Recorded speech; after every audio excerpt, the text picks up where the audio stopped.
Stand by to launch FanStream Sports. 3, 2, 1. Let's start. Hello, sports fans. Welcome to FanStream Sports. Nothing but pure sports. This is the JP Show. JP, it is so good to hear you back on the air. Stand by. Now, here's JP.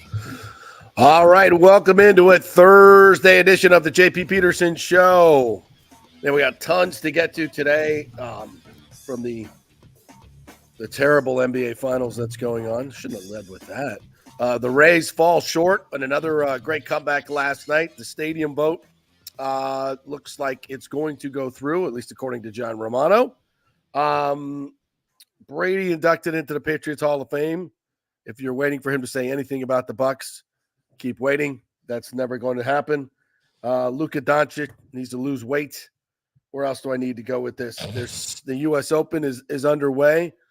The College World Series is going to be awesome with the Gators and Florida State in it. Both teams just loaded with Tampa Bay talent. That's going to be fun. We're going to get to it all today. Scott Carter will join us live from Omaha, where the Gators have miraculously played their way into the College World Series. The Seminoles are there as well, obviously, as one of the favorites, but it's going to be fun. So we'll get you all of it. And I'll say good morning to you, Nick Geddes from On3 Sports. How are you? Good morning. I'm doing great. And where, oh, where is Mr. Aaron Rodgers? Where is he? Where is he? That out? What dark room he's in, or what ayahuasca? Is he under McAfee's couch or something? I don't know where. Can you imagine being? I mean, New York's been kidnapped by the FBI. Literally, New CIA. York and New Jersey sports talk radio over the last week, I'm sure, has been interesting on that one. But so we don't like they refuse to tell us, and they won't say.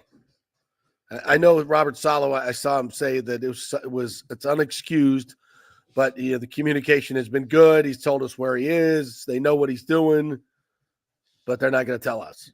Like People aren't going to find out. I mean, seriously.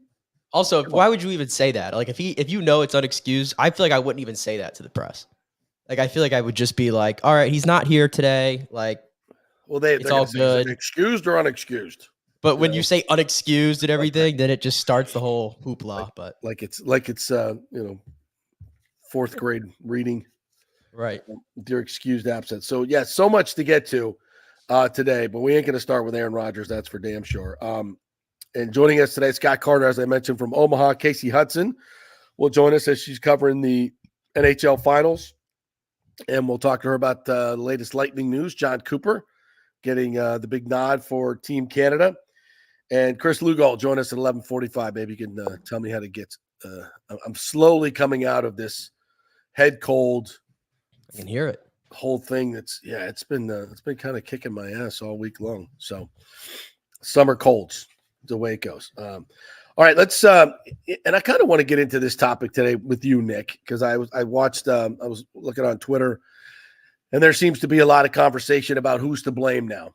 Who's to blame for this Rays season? Is it ownership? Is it the front office? Is it the players? Like, who's to blame for this disaster? And they lose again last night, 4-3. Again, they had the lead at least for a little bit, and Cody Bellinger comes back with a big 3-run homer in the 8th inning. He's been getting hot. And these big-time sluggers are never perfect, right? They're never perfect, but they make big changes in games, right? They make huge changes in games, and they get paid a lot of money to do so. And, yes, you can always make the case that they're overpaid. It's baseball. It is what it is. But the fact of the matter is, when you see teams having huge success, it's usually because they have a Juan Soto, an Aaron Judge, a Cody Bellinger. These guys have playoff chops. They have postseason chops. They've been big in the biggest moments, and that's what wins games. And I know the Cubs are no better really than the Rays. I get it. But they've won a World Series more recently. They spend money on players, at least they have for the most part. It's just different. So when I you know me, where I'm pointing the finger of blame. And that's always going to be at the top. The most important thing is ownership. Now, is it Stu's fault that Wander Franco went back to the minors? Wink, wink. No, that's not his fault. It was the organization's fault that they didn't go out and make the necessary moves, maybe to make up for that? Yeah. Yeah. And that's where it all starts. And it's hard to prove this because we never know, except that very telling moment from Eric Neander this offseason when he was being grilled by the guys at MLB on Sirius XM radio. And I forget who the player was. It was a big time hitting free agent. And they said, this guy's a perfect fit for you guys. You got to go out and get him, spend the money, blah, blah, blah. He's perfect for blah, and listed all the reasons why. And Neander's like, I agree with you, but you're talking to the wrong guy. You're talking to the wrong guy. And that just tells you all you need to know. They're completely handcuffed from a payroll standpoint, no matter what they say in press conferences. They're never going to tell you that they are, but they are. And if you're a general manager and you can't spend over a certain threshold, then the amount of deals that you can make are severely prohibited. Eric Neander has two hands tied behind his back, not one, but two. He's a brilliant guy. I think the front office is tremendous. They've done an unbelievable job with what they've worked with. But there comes a time when you just can't be playing on such an unlevel playing field for so long. So you can nitpick each and every move that they've made and say, this is front office, this is front office, this is front office. And I get that. You got nothing back for Blake Snell. Well, why didn't you just pay him? Other teams, when they get Cy Young award-winning pitchers, they don't let them go. They pay them. And are they going to be great the rest of their career? You don't know, but you pay them. Well, he won another Cy Young. Shocking development. I mean, it's so if I'm ever going to blame anybody, I'm going to start right at the top. It's hard not to. I think it's important to point out that these same players that are not getting it done this year, Yandy Diaz, despite the fact that, again, it seems like he's coming around, Randy Arozarena, Brandon Lau. Let's just focus on that core of players because obviously Isak came in the last year or two. Josh Lowe came up the last year or two. It should be noted that the Rays, with that as the core of the lineup, won 100 games in 2021. And then, at the wild card in 2022, where they won like 86, 87 games, whatever it was, and then won 100 games again last year.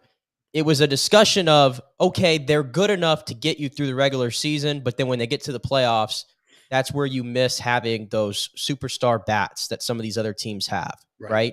Right. But these guys have always been able to produce for you in the regular season. And to me, there was no necessary. Maybe you could have seen Randy coming a little bit because, again, you look at the way he ended last year, but at the same time, are we thinking he's going to just bottom out completely and hit 170? No. Did we think Yandy Diaz, a year after winning the batting title and hitting 330, was going to be hovering around 250, 260 at this point through the season? No. Even Brandon Lau, did we bank on him probably having injuries? Yeah. But even when he's out there, did I expect him to be hitting just under 200? Realistically, no, I did not. And then you can't predict a Josh Lowe injury before camp even starts. And I think that's completely thrown off him this year. And then you already knew that the rest of the lineup, especially after the Wander Franco situation, was going to be a little bit light. I don't know how ownership is necessarily to blame for some of these players that have produced for you for the last 3-4 years, just completely hitting a wall collectively this year. Like, it's one thing if one guy hits a wall, but for all of them, collectively, those three players in particular who are so important, I guess throw Josh Lowe in there too, 3-4 guys right in the middle of your lineup to all hit a wall and be slumping simultaneously. I don't know how in the world you plan for that and what you can do to combat that. Because we've never really seen the Rays. Think about it. We've honestly been very spoiled. We haven't seen a Rays team really hover around 500 like this since 2017, where I think they went 80 and 82. Yeah. Like, we just haven't seen this in a long time. And this is like the most they've ever had, like a nice little core of players together here. But they're all just, like I said, simultaneously slumping at the same time. I don't know how you combat that. It is what it is at that point. It's like either they got to snap out of it or you're going to have to start putting them out there in trade discussions. I think that's where it's going, especially with Yandy Diaz. You're seeing Paredes play first base. Screwed up a play last night on a grounder. Made a nice play on ball, but then had to throw to a moving pitcher against the grain. I mean, that is a play that you're going to see Freddie Freeman, who's been playing first base since he was 2 years old, make easily. Right. But a guy that's never played there, that's going to be a tough. And remember that's why the whole conversation about, even though Junior's injured now, people were like, oh, well, and I've said it too, I'm guilty of it, I'm not going to act like I'm not, you can put anybody at first base. Well, if the Rays knew that they had something with Isak Paredes at first base, they probably would have tried to move him over there by now, and you see kind of what it looks like. Not saying he can't grow into that position, right? But it doesn't make sense for them right now. He's made some nice plays. He's made some nice plays there, but there's going to be some boots. Right. I look, Yandy's making $10 million next year. And as much as we love him, that's just not something I see the Rays sustaining. And because he lacks. See, here's the power. thing between him, Randy, and Bilal, even though he's the oldest of the three, I would much rather keep him than the other two. Like, if you told me like a hierarchy there, I would rather keep Yandy because I feel like his skill set, even though, again, the struggles, and again, like I said, he's been turning around lately, his skill set to me is more unique to the modern day MLB. And I think his peak has been higher than those two other guys, in my opinion. I would agree, but I would say I'd send all three. I think this team needs a major, major makeover. And I think the core of this team has kind of fizzled out. I don't see any growth in this team. And maybe it's just because they've had such a horrible start and all those guys you mentioned, and that's all true stuff. But I would also say last year was kind of, lightning in a bottle too. I mean, guys were punching above their weight class. No question. So this is kind of a regression to the mean. But here's the other big thing that I didn't mention, and this is a big thing. The Rays have had mediocre to below average offenses before. Yeah. But they got around it because they could pitch better than everybody else. The Rays are 25th in team ERA right now. Yeah. And if you haven't noticed, they're throwing batting practice to the rest of the league when it comes to their starting pitching and their bullpen. I mean, Savali gives up another home run last night, but again, other than that, he was good.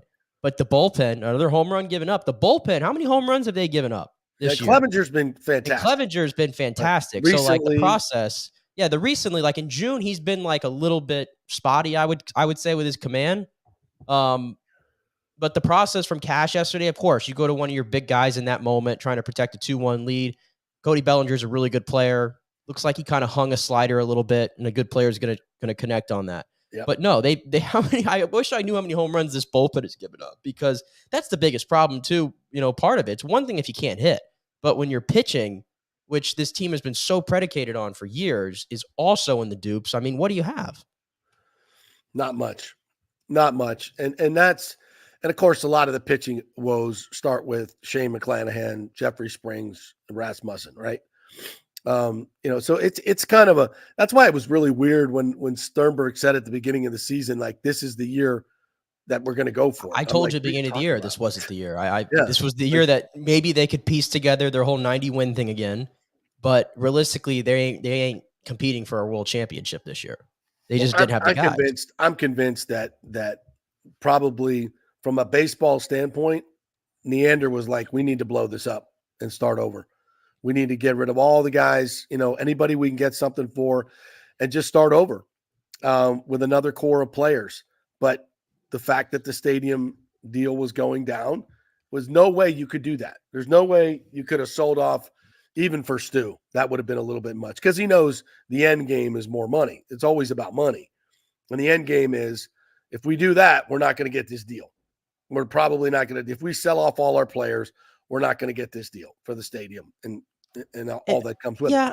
I think, and that's my opinion. Well, there's two ways. And I was going to say, there's two ways to look at it, like, of what they should have done in the offseason. Like, on one hand, you could see, okay, World Series 2020, and then 3 straight defeats in the wild card where they won, one game?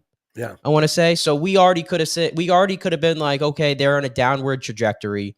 You just lost your all-time generational player. Your 3 big aces are all on the injured list. Like, is this a pivotal moment to try to reset ahead of time and focus on 2025, 2026 and go from there? But I think we had this conversation briefly in the offseason, and it was the way I was looking at it was obviously we had no idea what to expect with Randy Arozarena, like I said, how he was going to do this year. I thought that would have been a hard move, a really hard move to explain. Right. For a franchise that's gotten a lot of flack for offloading their faces of the franchise quicker than we want them to, right?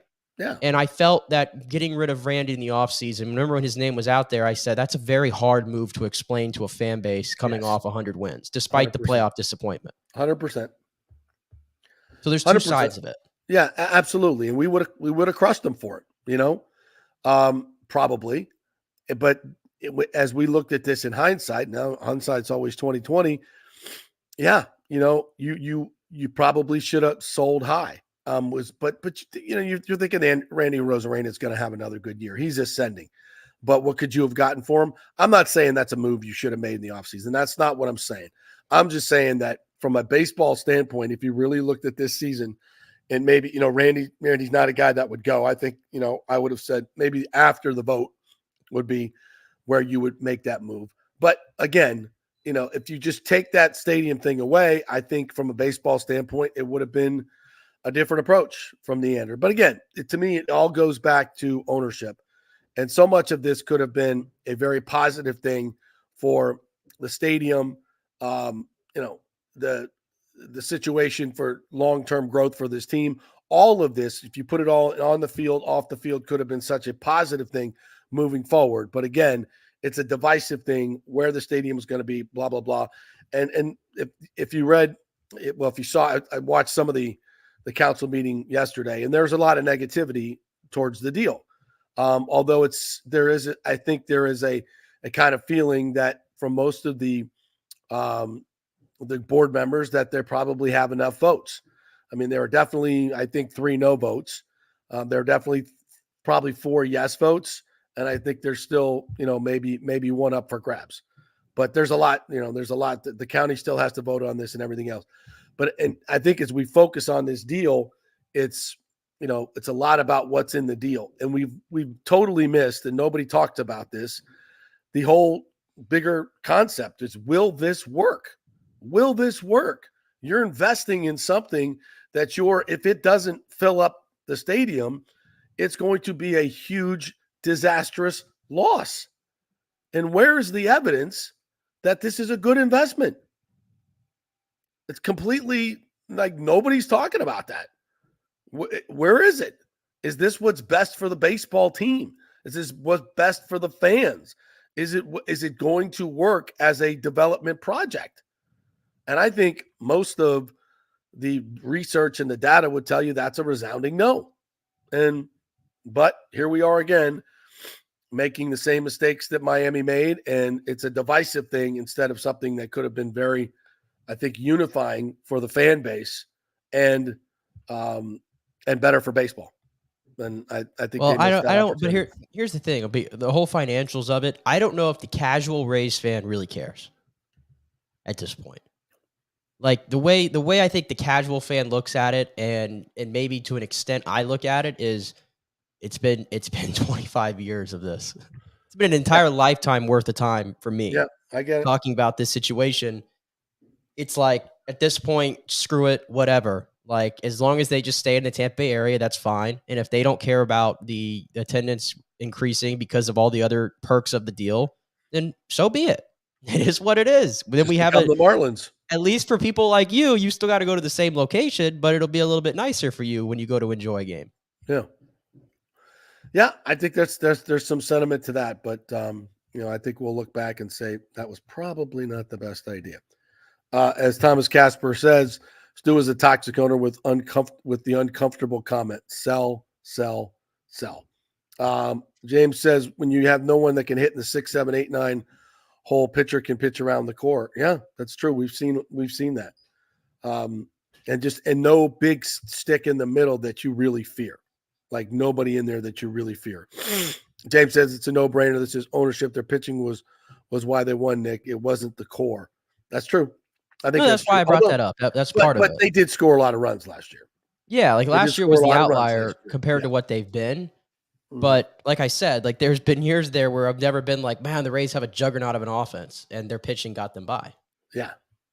So, and as far as last night goes, again, that's a game the Rays could have won. Some sloppy play here and there. They give up the 3-run homer. And it was interesting, though, that the ninth inning, here we go. Caballero with the home run. Just hits a bomb. Brings it within 1. Then what? Rortvedt singles up the middle. Yep. Taylor Walls, I'm like, who do we have on the bench? Is Taylor Walls, should he be batting here? And he draws a walk. And then Bilal comes up and has a chance to do the same thing that he did the night before and flies out to medium left field, and the game is over. But it kind of felt like it was going that way. Yeah, the Rays have been like this a lot this year, where they limp by through the entire game, and then in the ninth inning, it's like all of a sudden the sticks come to play, or alive rather. And it's so funny how it ends up in the same situation. I was surprised. Like if you're Craig Counsell, I wouldn't even put Neris back out there for the rest of the series, to be honest with you. I can't believe he went back to him the night after. And maybe there's something to, he's my closer, I'm going to show confidence in him. But when Caballero hit that home run, I was like, oh, the Rays are going to find a way to win this baseball game. Yeah. They're going to find a way to win this, or at least get it back to extra innings at the very least. But the chances of Brandon Lau doing the same exact thing like that were probably very slim. Yeah. But didn't happen. So Rays lose. Let's hear from Kevin Cash post game.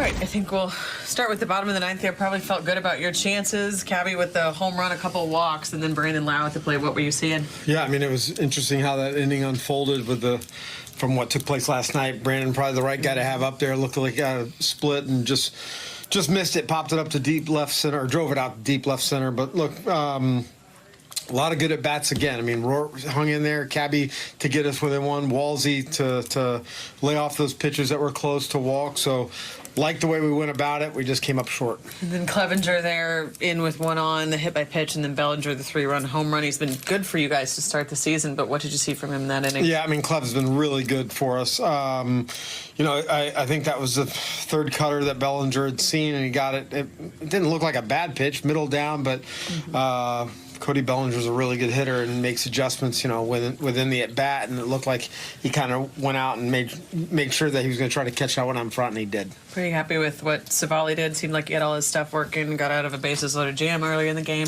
Yeah, I was, and we talked about before the game, a couple of those balls maybe coming up short from leaving the ballpark. I think that kind of happened today, but he pitched outstanding for us, gave us every opportunity to win the game. 85 was a good number for him at that point. Yeah. I mean, look, we're balancing. We want somebody to have success, feel good about it. Felt like where they, was it Swanson that was coming up, like after that base hit right there, good with, he wasn't going back out for the next inning for sure. Seemed like his velo up, his curveball was pretty sharp. Is there anything else that kind of made him maybe more effective tonight? No, we continue to. I think his stuff has been pretty in line and pretty consistent. I think maybe he had a little bit better luck this year, this game than maybe a couple other ones. But this has been 3 in a row now that he's thrown the ball pretty well for us, giving us every opportunity. Just come back to Clev. I mean, he had that really good run. I think he allowed 1 run in 20-something outings. He gave up a couple the other day. A hit like last night. Anything different at all? No, I don't think there's anything different at all. I think, he was pitching really good. He continues to pitch good. If Kleb can get the ball in the zone and throw strikes, his stuff is going to be pretty dominant. And, here as of late, they've got a couple hits, and today was a big one with a 3-run homer. You guys lead the majors in most home runs allowed. All their damage tonight was on home runs as well. Is there any sort of conclusion you can draw from that, or any kind of similarity you're seeing that's led to the trouble with the line? Well, we got to continue to work to try to prevent them finding the barrel to hit it out of the ballpark. There's no doubt. I mean, we really preach to our pitchers, throw strike 1, throw strike 2, then look to expand. I think offenses are aware that we're going to be committed to the zone early in the count, but I still think that's your best chance to have success rather than pitching around or falling behind really good hitters. Walls made a couple of plays that kept the game close. Talk about his defense. Game changing. I mean, he's, in my opinion, he's the best defensive shortstop in baseball. We're fortunate that he's back, and that's why he's going to play there and continue to play a lot of baseball for us because of what he can do defensively.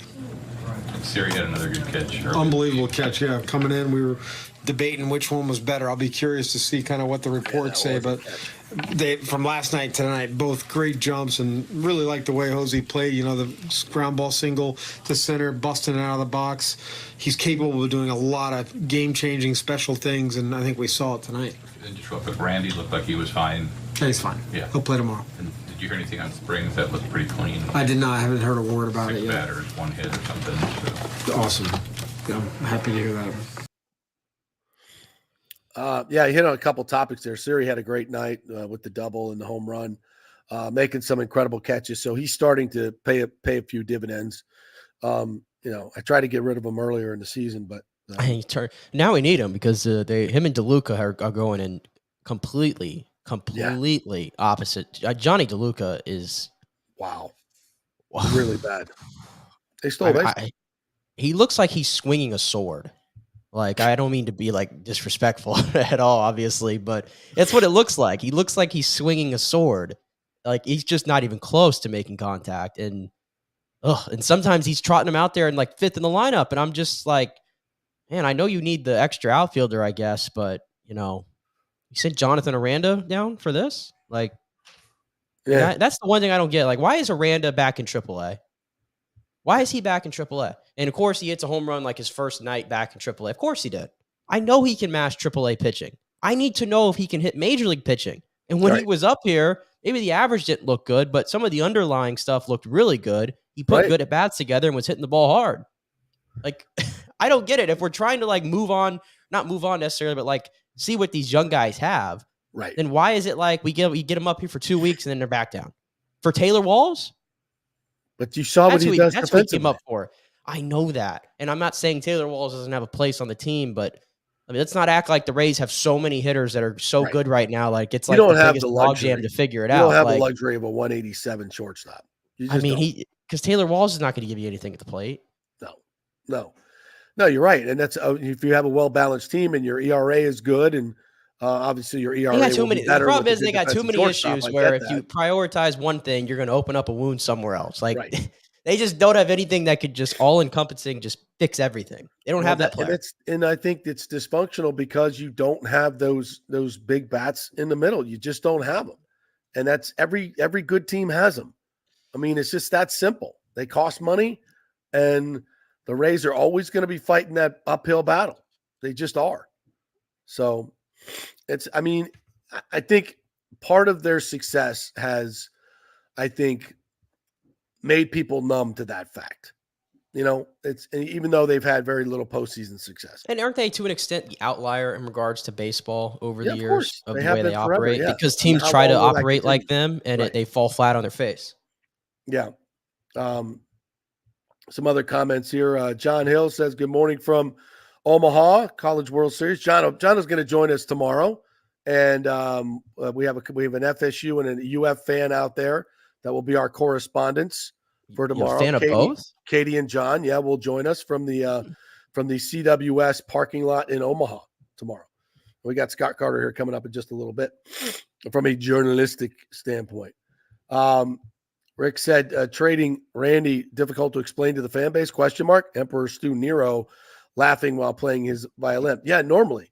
Why do you think we had such a big payroll, like a huge payroll this year? Because there's more money to be made. There's more money to be made. It was a calculated gamble. He's not going to do that while the stadium votes are up, because then there are people saying, well, he never spends money on the players anyway. He gets rid of all the players. So, yeah, that's one way to get him to spend money. Dangle that carrot out there. What else we got here? Nathan says, I live in Bradenton, attend a baseball game every couple of years, and I have no issues with the Trop. I love how easy it is to get there. I love the AC, have no issues. I am dedicated to football. I get that. Listen, nobody's saying we don't love the AC there. It's location. That's it. Well, he had the earlier comment here. Do you really think the stadium location is the issue? The dome is the issue. If no dome, the heat and rain will be the new issues. Rays fans will have new excuses to not attend. No, it's all about location. I mean, St. Pete's a great place. But it's not a great place for a baseball park. We've talked about this a gazillion times. Right. If you don't know, Nathan, there's 2.4 million people within a 30-minute drive of downtown Tampa. There's 600,000 within a half-hour drive of downtown St. Pete. Simple as that. 3 times more people to come to your park makes a huge difference from not to mention ownership and all these other issues for people to stay away. All right, we'll take a quick break. We're brought to you by the Jeeves Law Group, JEEVES lawgroup.com. Get those pit bulls at the Jeeves Law Group to work for you, and they will represent you aggressively and get what you need. They are local, they are trusted, and they get results. Go with the firm that is here, has offices in Tampa and St. Pete. They're local. They know the local landscape of the legal world, and that makes a difference. Jeeves Law Group, JEEVES lawgroup.com. And Hydrate Heroes. I got the new flavors, by the way. Tropical Punch is fantastic, which I'm enjoying this morning. There's an elderberry passion fruit one that is fantastic as well. So we got the new flavors out. Go to tryhydrateheroes.com, and they'll send you the 3 new flavors for free. And while you're there, go ahead and buy a 30-pack, $29.99, much cheaper than the other hydration drinks that have tons of sugar in it. Only 5 calories. Tastes great. All the good stuff. None of the bad stuff. NFL players, Olympians, all choosing Hydrate Heroes. Back in 3. Stay with us. JP here for the Jeeves Law Group and my man Scott Jeeves, who lives right here and has long been a highly respected member of our community. He's a proud sponsor of the Tampa Riverwalk. Jeeves Law Group is also a proud sponsor of our Grand Central District in St. Pete and has neighborhood events throughout the year. He has an office on Central Avenue in St. Pete and one on South Howard in Tampa. You can't get more local than that. So when you need an attorney, you're going to hire some huge firm that advertises all over the state or the one that supports your favorite sports show. It's the Jeeves Law Group. We're local, we're trusted, and we get results. For personal injury and personal attention, call us for a free case evaluation. That's 8889-JEEVES. That's 8889-JEEVES.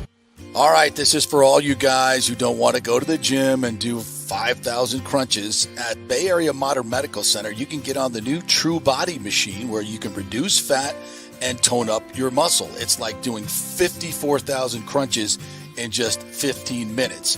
Define your body as you see fit. True Body offers personalized muscle stimulation that delivers the equivalent of those 54,000 crunches in just 15 minutes. Just get in touch with them at Bay Area Modern Medical Center, BAMMC.com. Chris Lugo and the team over there will set you up on True Body and get amazing results. Non-invasive with comfortable and little to no pain and zero downtime. You can isolate and target those areas that you want to improve and treat multiple areas simultaneously. It's an amazing machine, so check it out at Bay Area Modern Medical Center, BAMMC.com. JP here for Extravaganza Productions. You know, I've worked with these pros on so many big and small events. They recently did the Kappa Alpha Psi Grand Reunion, the Tampa RV Show Exhibit. They did the Skills Center opening of Tampa Bay. They can do those small events. They do the biggest of events. So if you were thinking about planning a meeting or special event, call the talented staff at Team EPI. They will give you a free creative meeting if you mention the JP Peterson Show. They will provide you with an exceptional experience. Heck, they'll even show you their huge warehouse with great props. Anything you want. They'll do it on time and on budget. You can reach them at their Tampa headquarters at 813-621-4700 or go to extravaganzaproductions.com. Tell them JP sent you. JP here for my good friend Thaddeus Bullard, also known as WWE superstar and global ambassador Titus O'Neil, or as his kids call him, Dad.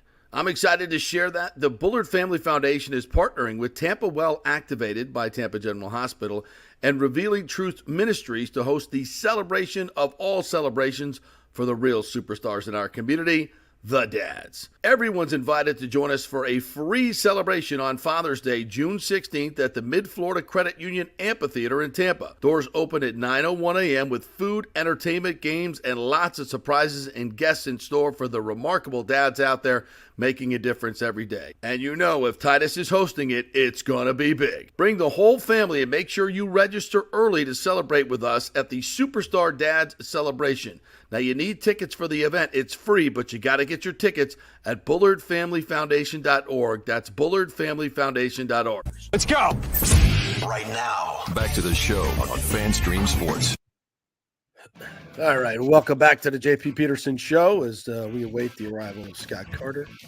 He's in a different time zone, so we may have screwed up our time zone stuff here, but we'll see if he pops up and we'll talk a little Gator baseball. It's been known to happen. Absolutely. We got plenty of other stuff to get to before we dive into that. By the way, this College World Series, before I get started on that, you just heard the ad for the Bullard Family Foundation. I got my tickets. It's going to be a great day on Sunday. You guys head on out there with your dad. Take your dad out there. Just go to the BullardFamilyFoundation.org. You can get your tickets through there. There's a link. Real easy. They're free. They're going to have food, marching bands, a great program honoring dads, some very inspirational stories. And if Titus is involved, it's going to be a fantastic program. So head on out there and be part of the fun and the celebration for Father's Day. I've never done anything like this before on Father's Day. I think it's really cool. Celebrating father, which I think is something that we desperately need in this country. Kudos to the NFL and some of the other leagues that are now putting out PSAs about fatherhood, which, when you think about it, is probably the most important thing in terms of young kids growing up. And I don't mean to minimize what moms do, but you need two parents, in my opinion. Not that you can't do it with one. Not saying that's not. My mom was a single parent. It's just it's great when you have two. And if the father stays in the home and stays engaged with the kids, the outcomes are infinitely better. That's what the statistics tell us. If common sense doesn't tell you that anyway, that's what the stats tell us. And so much of society's ills could be solved if men just stepped up and did what they're supposed to do as dads. And that's what this is all about. And we're celebrating that. And I think it's much, much needed. So just go to the Bullard Family Foundation and do that. All right. So I was looking at some of these rosters. I'm not going to sit here and say that I watch a lot of college baseball during the regular season, but this postseason has been awesome, has it not? Crazy. It has. It has. Electric atmospheres all around. Yeah. I'm looking at the Knowles roster. Mason McDougal from Wiregrass Ranch. John Abraham, one of their key pitchers, freshman. Jesuit. James Hankerson Jr., another freshman, Berkeley Prep. Lance Triple from Sarasota. The whole damn team. Marco Dinges had a couple home runs in the Super Regional from East Lake. David Barrett, another pitcher from Sarasota. Who else we got? Andrew, no, not him. Got lots of Jesuit players on here. Ryan Dennison from Jesuit. Jamie Arnold, another one of their big pitchers, their left-hander, also from Tampa Jesuit. A lot of big-time players on here from the Tampa area. It's going to see a ton of them in the College World Series there. So it's going to be kind of a local event. That's the Florida State roster. And you also have a bunch of Tampa kids on the Gator roster. So let's take it live to Omaha, where our good friend Scott Carter from Gators.com is joining us here. What's up, Scotty? How are you? Hey guys, how you doing today? Fantastic, man. I thank you for getting up early and joining us here from Omaha. Such a special place. I got to cover a couple of College World Series, and it's an atmosphere unlike any other. Would you agree? You've been there a few times. Yeah, I have been a few times, JP. Did not expect to be here this year. I had to change my summer plans because the Gators surprised me a little bit. But no, the city does a great job of putting on the event. And, it just seems to kind of get a little bigger each year. Every time you come out here, something's new. I noticed last night when we came into town, now there's a big Ferris wheel outside the stadium. So that's there is. Yeah, and there's a big, there's a big fan fest that goes on all week. And you can see the people starting to arrive into town today. So it's pretty good. Is that your phone dinging? Yeah, it is, man. I'm on this text thread. My bad. I don't know how to turn it off. Yeah, if you can turn it off, I think we might have to do that for the interview. If you want to pop out and pop back in, you can do that. I think you got it, though, unless they're done. Oh, the dreaded text thread. Which I have one. I have one with my college. Go ahead, pick up your phone if you have to. We'll remove you for a second here if you need to do that. Okay. Feel free. Yeah. and then we'll pop you back in. I have a thread with my Florida State fraternity guys and football games. If you got the notifications on, you are toast. I mean, it is non-stop. Ding, ding, ding, ding, ding. So I think that's what he got caught up in there a little bit. So before we get him back, I see him still working on that. As I mentioned, Robert Satin from Tampa Plants on the Gator roster. Of course, their biggest gun of all of them, Jack Caglione from Tampa Plant as well. We got, I think Brett Curlin's kid's on this team as well. Yeah, Cade Curlin from Berkeley Prep is on this team. So tons of local talent in the College World Series that we will see here. Let's try the chat. We got you back, Scott? I'm back. I've escaped the text thread. So which one was it? They were talking about their breakfast plans, the work crew out here. so that's what that was. So what did we decide on? Yeah, there you go. What did we decide on? Something with steak and eggs, because I'll tell you the best steaks I've ever had are in Omaha. Oh, man. The stockyard's right there. It's the freshest beef. It is freaking unbelievable. That's what we had last night, guys. We got into town and had a little staff dinner at this place called Omaha Prime. Yes. And it was very, very good. So that's the place. That's the best steak I've ever had in my life. Omaha Prime. Absolutely fantastic. So I was mentioning while you were doing that, the Tampa flavor of this team, starting with Jack Caglione. How do you pronounce his last name? Caglione. Yeah. He has been like unbelievable in the middle of that lineup. Just talk about his season and what he's done for the Gators. Yeah, I mean, he's the best two-way player in the country. I think won the award yesterday. He was up for other major awards this season. The guy has 33 home runs for the second straight year. The first player in Southeastern Conference history to have 30 homer back-to-back seasons. He's one shy of the school record, and he also pitches. And he's a good pitcher. He's up in the high 90s fastball. Got a changeup. He still needs some refinement in that part of his game. But as far as a hitter, this guy is going to be one of the top 2 or 3 picks in the major league draft because of his potential as an offensive weapon in the big leagues. And he gets a lot of attention for his hitting, but the guy's also a very good defensive player for being a 6'5", 250-pound first baseman. So he obviously sets the tone for the lineup. And he's one of these guys that despite his stature, he's a good clubhouse guy. All the guys like him on the team. And I know he really wanted this shot at the tournament, in his last year. He's only a junior, but we all know that this is going to be his last stretch with the Gators. So I think it's good for college baseball. It's certainly good for the Gators that he gets a chance to kind of showcase what he can do in Omaha one final time. And if you back up a little bit to how the Gators even got here, was it been a week now, I guess? The game against Clemson that went 5 hours? I mean, it was something crazy like that. We had just the most insane catch that I think I've ever seen in college baseball for Clemson to keep it going. But then eventually Florida gets them an extra innings. Just walk us through that environment there. That game was at Clemson, right? Yeah, that was at Clemson on Sunday. And, guys, this is, like I said earlier, this is a Florida team that, quite frankly, I didn't see here. They got into the tournament as one of the last teams. They finished the regular season 28-27. And now they've won 6 of 7 in the postseason tournament or the NCAA tournament. And it happened with that going up to Clemson on Sunday, winning 11-10 game. That was what got them to Omaha. And I mean, I've covered a lot of baseball games in my career, major league and college, and that's as good of a baseball game as I've ever covered.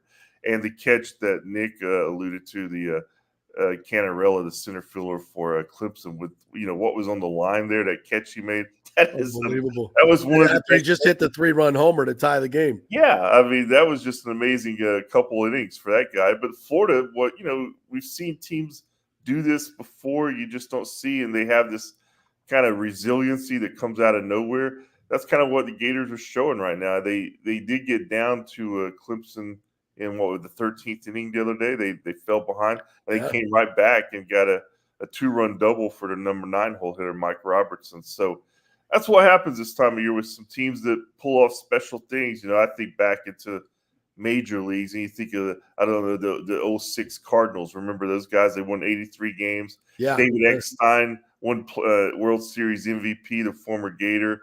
Yeah. And it's just sometimes you just have these weird teams that figure it out at the right time, and that's what Florida has done right now. And they had to beat Georgia, 2 out of 3. Georgia, one of the top teams as well, just to get into the tournament, right, in their last regular season series. Yeah, they had to go up to Athens, and they were really on the bubble at that point. And they did take 2 out of 3. It was a comeback win in the last game of the regular season. I think their strength of schedule probably what got them in. They had the toughest strength of schedule in the country, and they're battle tested, so they're going to open up against Texas A&M out here.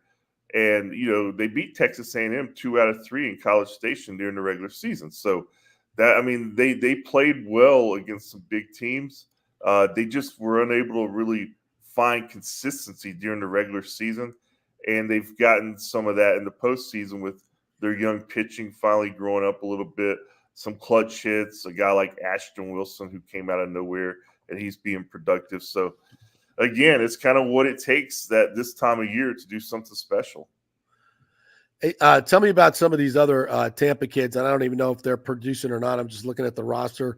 Hayden Yost, outfielder from Sickles. Who else? We got Ryan Slater and Liam Peterson from Palm Harbor, Calvary Christian, and Eastlake.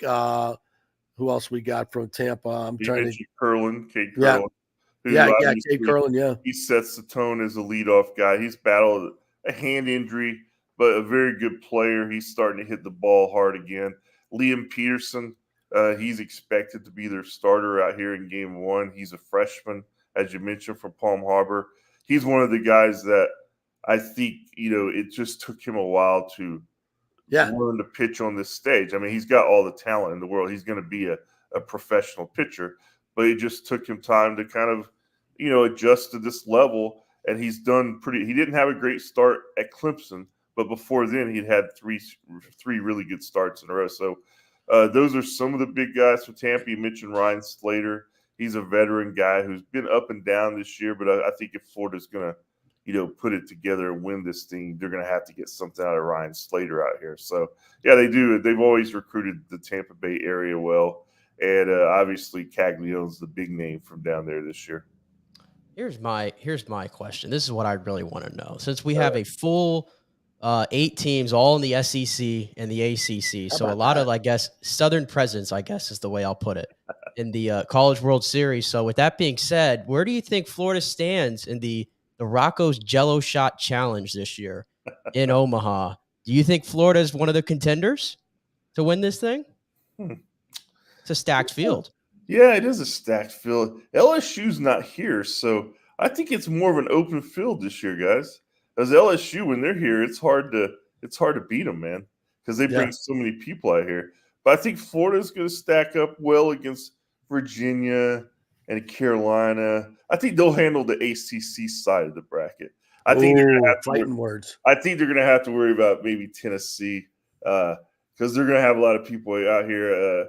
My colleagues last night bumped into Peyton Manning in the hotel lobby. He's already here. So he's going to be here cheering on the Vols.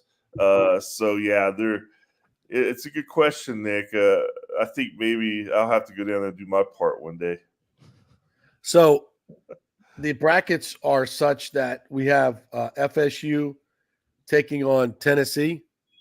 Tennessee is the number 1 overall seed. Tennessee's number 1 overall seed, number 1 ranked in the country. They're in the opposite side of Florida. Florida's in the Texas A&M bracket. That's who they open up against. And really, the other bracket with Tennessee and Florida State, North Carolina, Virginia. I mean, that's a tough bracket there. Tennessee and Florida State. That's an interesting first game to me. Yeah, it's very interesting that FSU drew the number 1 overall seed. Very interesting. I said something else there, JP. I don't think we could get bent over anymore. Who's broadcasting this? Every super regional game, 11:00, noon for FSU. It's like if the NCAA gets their hands on FSU, it's just like, okay, here, have some of this. have some of this. But well, I whatever. know FSU obviously had a great season, and they really handled Florida during the regular season. Yeah, they did. So, it's going to be. I would love. I'm always for the FSU Florida battle if it came to that. Absolutely. How cool would that be in the final, huh? Yeah, I would love to see that best of 3 series. And, obviously with what Florida State did in the regular season, I think a lot of people would have them as the favorite, but you got to get there first. But yeah, FSU's, Tennessee and FSU, that's just from a baseball perspective, that's an interesting matchup. Just a lot of great players going to be on that field. Yeah. I saw the Tennessee coach do some rant about something like I guess they were disrespected in some way. He's a pretty fiery dude, huh? Yeah, he is. I mean, he's revitalized that program.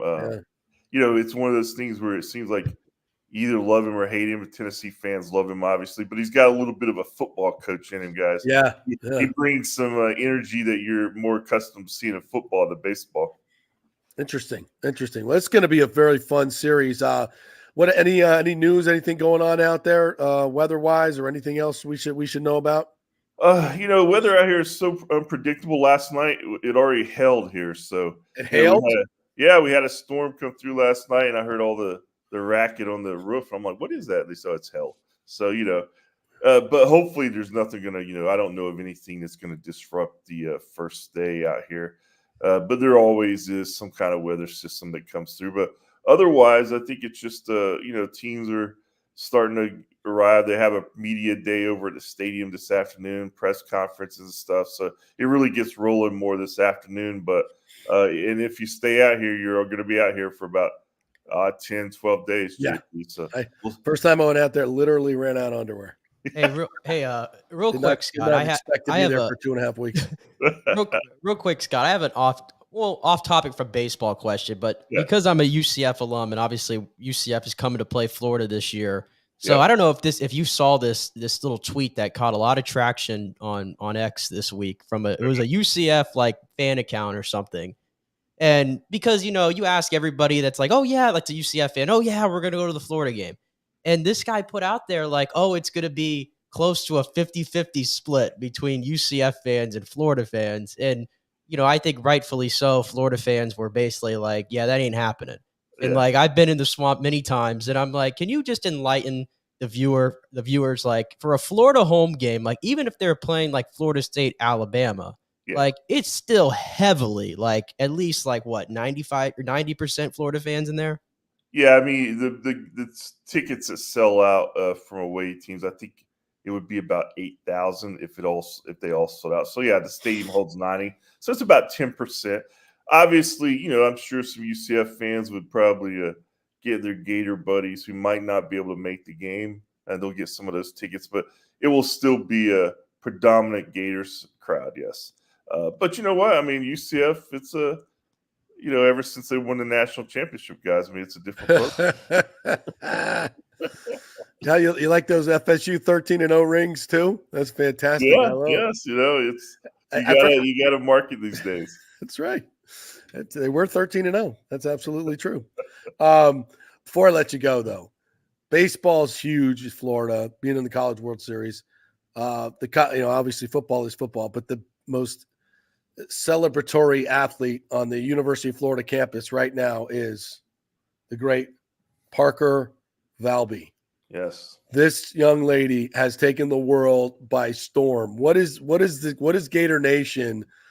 This is incredible. If you've not seen this, she just set the record in the 5,000 and the 10,000, I believe, out at the national championship. I'm guessing she's going to make the Olympic team, right? She's certainly going to be. She's the Olivia Dunn of track and field, right? Yeah, I mean, right now she is. I mean, her obviously stature has exploded in the last couple of weeks with what she did at the NCAAs. But she's been on our radar for a while because she just kept doing amazing performance after amazing performance, and I think she's also from Palm Harbor, from that East Lake down there. Yeah. So she's from the area. Chris Harry, my colleague, did a big story on her a couple weeks ago, and her high school coach down there. It's kind of typical with a lot of these runners. They don't really know what they can do until they apply themselves, and she was kind of like that. And then she got serious about it, and now look at her. And what makes her so unique, guys, from just the athletic standpoint, is she just keeps getting stronger as everybody else starts folding away. She's running her best at the end of the race. And, you just don't see that in distance runners. No. And after she gets done with these races, she walks over to ESPN and does these interviews where I'd be like on an ambulance stretcher, man. Right. She's not even breathing hard. Yeah, she's not even breathing hard. So she's obviously got some genetic factor that makes her a great distance runner. And I think it's going to make her probably some pretty good money in the NIL and just the Olympic age. So, but yeah, she's a unique athlete, and certainly made her name for herself at the NCAA championships. Yeah, well, we'll see. I guess the Olympic trials are coming up. She'll be part of that. Yeah, they're this summer, and obviously she'll be right there. Her numbers should get her on the U.S. team. I know that's one of her goals. And distance running, it had its heyday back in the 70s with some of those big time runners. Yeah, it doesn't get a lot, but I think what makes this one unique, a lot of times they're foreigners and Americans don't attach to them. But I think she's got some qualities that will help her, and I think get her some recognition. Yes, she does have some of those qualities. Go ahead, sis. She's a smoke show. She's got millions of followers. It's crazy. Nice young lady, though. Very nice. She doesn't look like an incredibly elite athlete. I mean, you would never even think, oh, that's the 10,000 meter record holder in NCAA. It's like, no. Yeah, it's to watch her run, I'm like, she's not even breathing hard. No, that's the most amazing part. It's insane. Yeah, it's insane. All right, Scotty, good stuff, my friend. How can everybody find your content? Just FloridaGators.com, or if you're on X, it's at GatorsScott. That's where I hang out a lot. So, and on the text thread. Have fun on at the text thread. Yes. Tell Chris to when you're doing the interview, not to text you 15 freaking times. That's right. Thanks, buddy. Appreciate it. See you guys. Yeah, go check out that article Chris Harry wrote about on FloridaGators.com about Parker Valby. Really, really good. I didn't even know. Like I saw that video last week or whatever it was. I actually didn't pay attention to the fact that she was wearing a Florida logo on her shirt. I had no idea that she went to Florida until you just brought it up. Yeah, Eastlake. I mean, we just talked about all their baseball players, but Parker. I mean, it's unbelievable. Watching her run is just like insane. Like there's nobody near her when she's running. Like at the end of the race, there's nobody near her. She's shattering all these records, but she just looks like a little slightly built blonde girl, just cruising down the track. Like it's running down Bayshore on a Saturday afternoon. And even, with baseball, like Caglione being the biggest example of, a Tampa product, like he went to Plant specifically. I mean, what is it about that little region there in South Tampa that just produces these players, man? Like Plant usually seems to get like the top end of that level. It starts with Palmacia Little League is what it starts with. The little leagues down there just produce these players. There's great coaches, Palmacia and Bayshore Little Leagues. That's where, my son played in that very early on. And it's serious business, man. It's serious. There's a legacy of just really good coaching and great programs. And it just when the level of expectation, and I've seen this, in my career in certain pockets of high schools, and it's almost like a feeder system. Like you have the people at the top, right? That are in many of the, I'm trying to remember the Plant baseball coach's name, but it's escaping me right now. But it's not just him; it's like all over Tampa Bay. I mean, I just read off all those programs. I mean, it's insane how many players Tampa Bay is producing. That's why when I say, people say, "Oh, baseball's," Florida's not a baseball. Oh, I take great offense to it. I tell you, I get fired up about it because my family history with it. Yeah, like, I take great offense to people outside of this area. Tampa's not a baseball down. Screw off. We had Joe Urso on yesterday talking about your cousin Nico Saladino there. And, he just talks about being able to go out, and he has an eye for talent, and Sam Militello, his assistant. These guys can find players that maybe some other D1 coaches miss, and they find them and then they develop them. And that's what I think it is in this area. It's the coaches, it's the Joe Ursos. It's there's an art to it. There's certainly an art to it. Like, and even like Nico's father, for example, who was also named Tony Saladino, but he goes by Tiger. Like, I believe he was like a former scout, like in the majors and everything. So like he had he coached me when I was younger too. And like, I'm telling you, like the attention to detail, from what the coaching he got to some of the other coaches you get, completely different. All right, we're going to take a quick break. We're going to switch gears and talk some hockey next with the great Casey Hudson. So we'll take a quick 3-minute break here.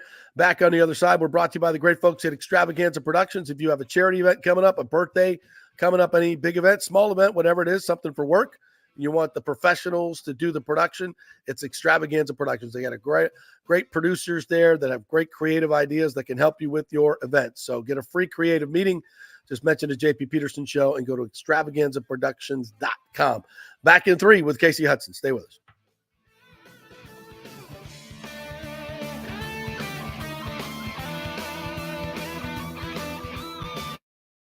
JP here for the Jeeves Law Group and my man Scott Jeeves. If you're going to hire an attorney, do you want some guy looking for a quick settlement and a quick buck, or do you want an attorney with some chops?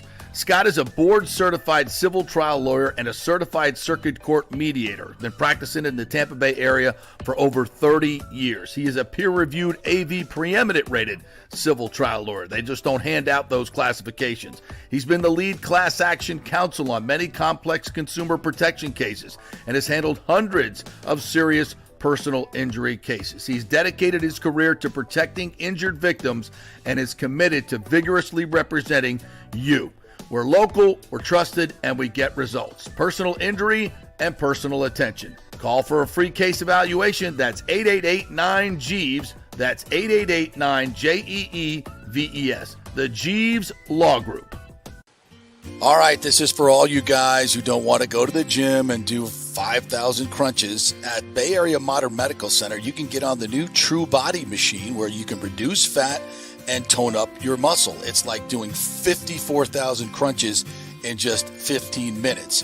Define your body as you see fit. True Body offers personalized muscle stimulation that delivers the equivalent of those 54,000 crunches in just 15 minutes. Just get in touch with them at Bay Area Modern Medical Center, BAMMC.com. Chris Lugo and the team over there will set you up on True Body and get amazing results. Non-invasive with comfortable and little to no pain and zero downtime. You can isolate and target those areas that you want to improve and treat multiple areas simultaneously. It's an amazing machine, so check it out at Bay Area Modern Medical Center, BAMMC.com.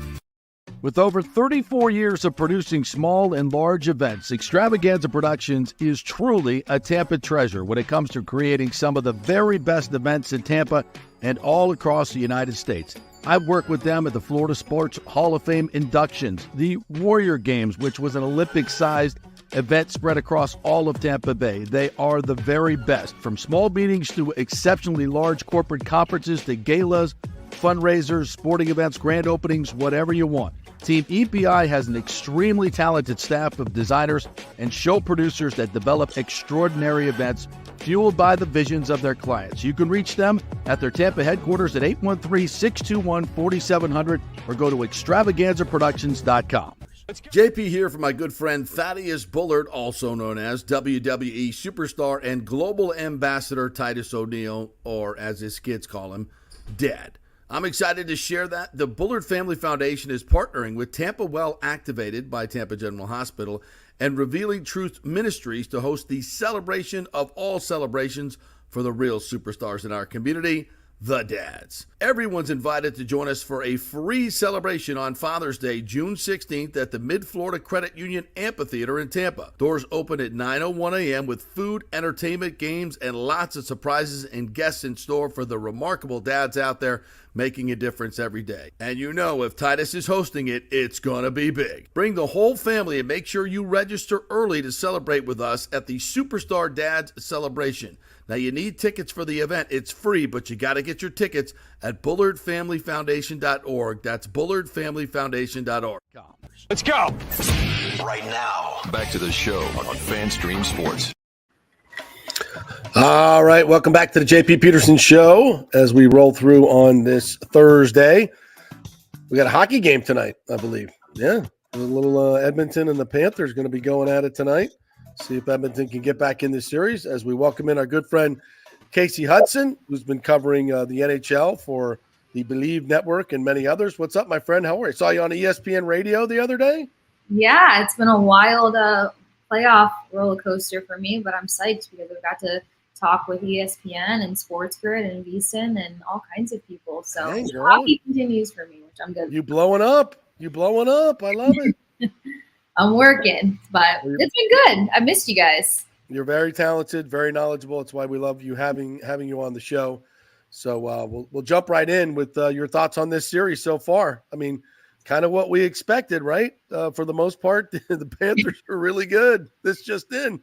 Yeah, I know. And a lot of people were so concerned about being cliche and, overly giving credit to the Florida Panthers. But to an extent, numbers don't lie, and you're going against a Florida Panthers team that not only edged defensively, edged when it came to goaltending, but I think people forgot Florida Panthers can score also. They had the tougher road in playoffs, and they only fell short to the Oilers for goals for by 1/10 of a goal. But a lot of people were never talking about that. They were just talking about the defense and the goaltending and thinking that Connor McDavid was going to throw his team on his back and outscore the Florida Panthers, not realizing that the Panthers kind of minimized the roles of many X factors. Unfortunately for us, our Tampa Bay Lightning, the Bruins, the Rangers had their second line was the top scoring line in the league, and they were minimized by the Panthers. So I think it just goes to show that sometimes some cliches play out. There's a reason they're cliche because they're true. in many ways, like they sort of like remind us at least of the Lightning teams like from 2020 to 2022. It seems like what the Lightning were has now shifted to Florida, and that's a sign of obviously the salary cap doing its job and things like that. Like I'm sure Florida will have that crunch eventually, so they know that the pressure's on them to win. But with that being said, you look at the series so far. I mean, game one, I thought Edmonton. Because we talk about Florida's forecheck, I thought Edmonton really took it to him in that game. And just, the Nurse-CC combo, which is baffling that they went back to that after going away from it against Dallas. Like, that seemed to undo them. But what do you think changed in game two? Because it seemed like Florida they completely flipped the script there. Yeah, absolutely. Well, I think in game one, you're right. They showed that they can manage the physicality because I think that was a huge narrative that immediately they weren't going to be able to handle it. And I think it's great that they rose to the occasion, but I think the fact of the matter is it's not a typical part of their game. So I think that's why it didn't really contribute to helping them have any sort of success, regardless of the shot attempts and scoring chances. And we've seen that shot attempts and scoring chances don't matter. It's the efficiency. And that's why the eye test versus, performance and statistics all vary differently. But I think in game two, the Panthers, it's tough to give them a lot of credit because we are diehard with Tampa Bay, but it's hard. Right. It's really hard. I got to do it a lot.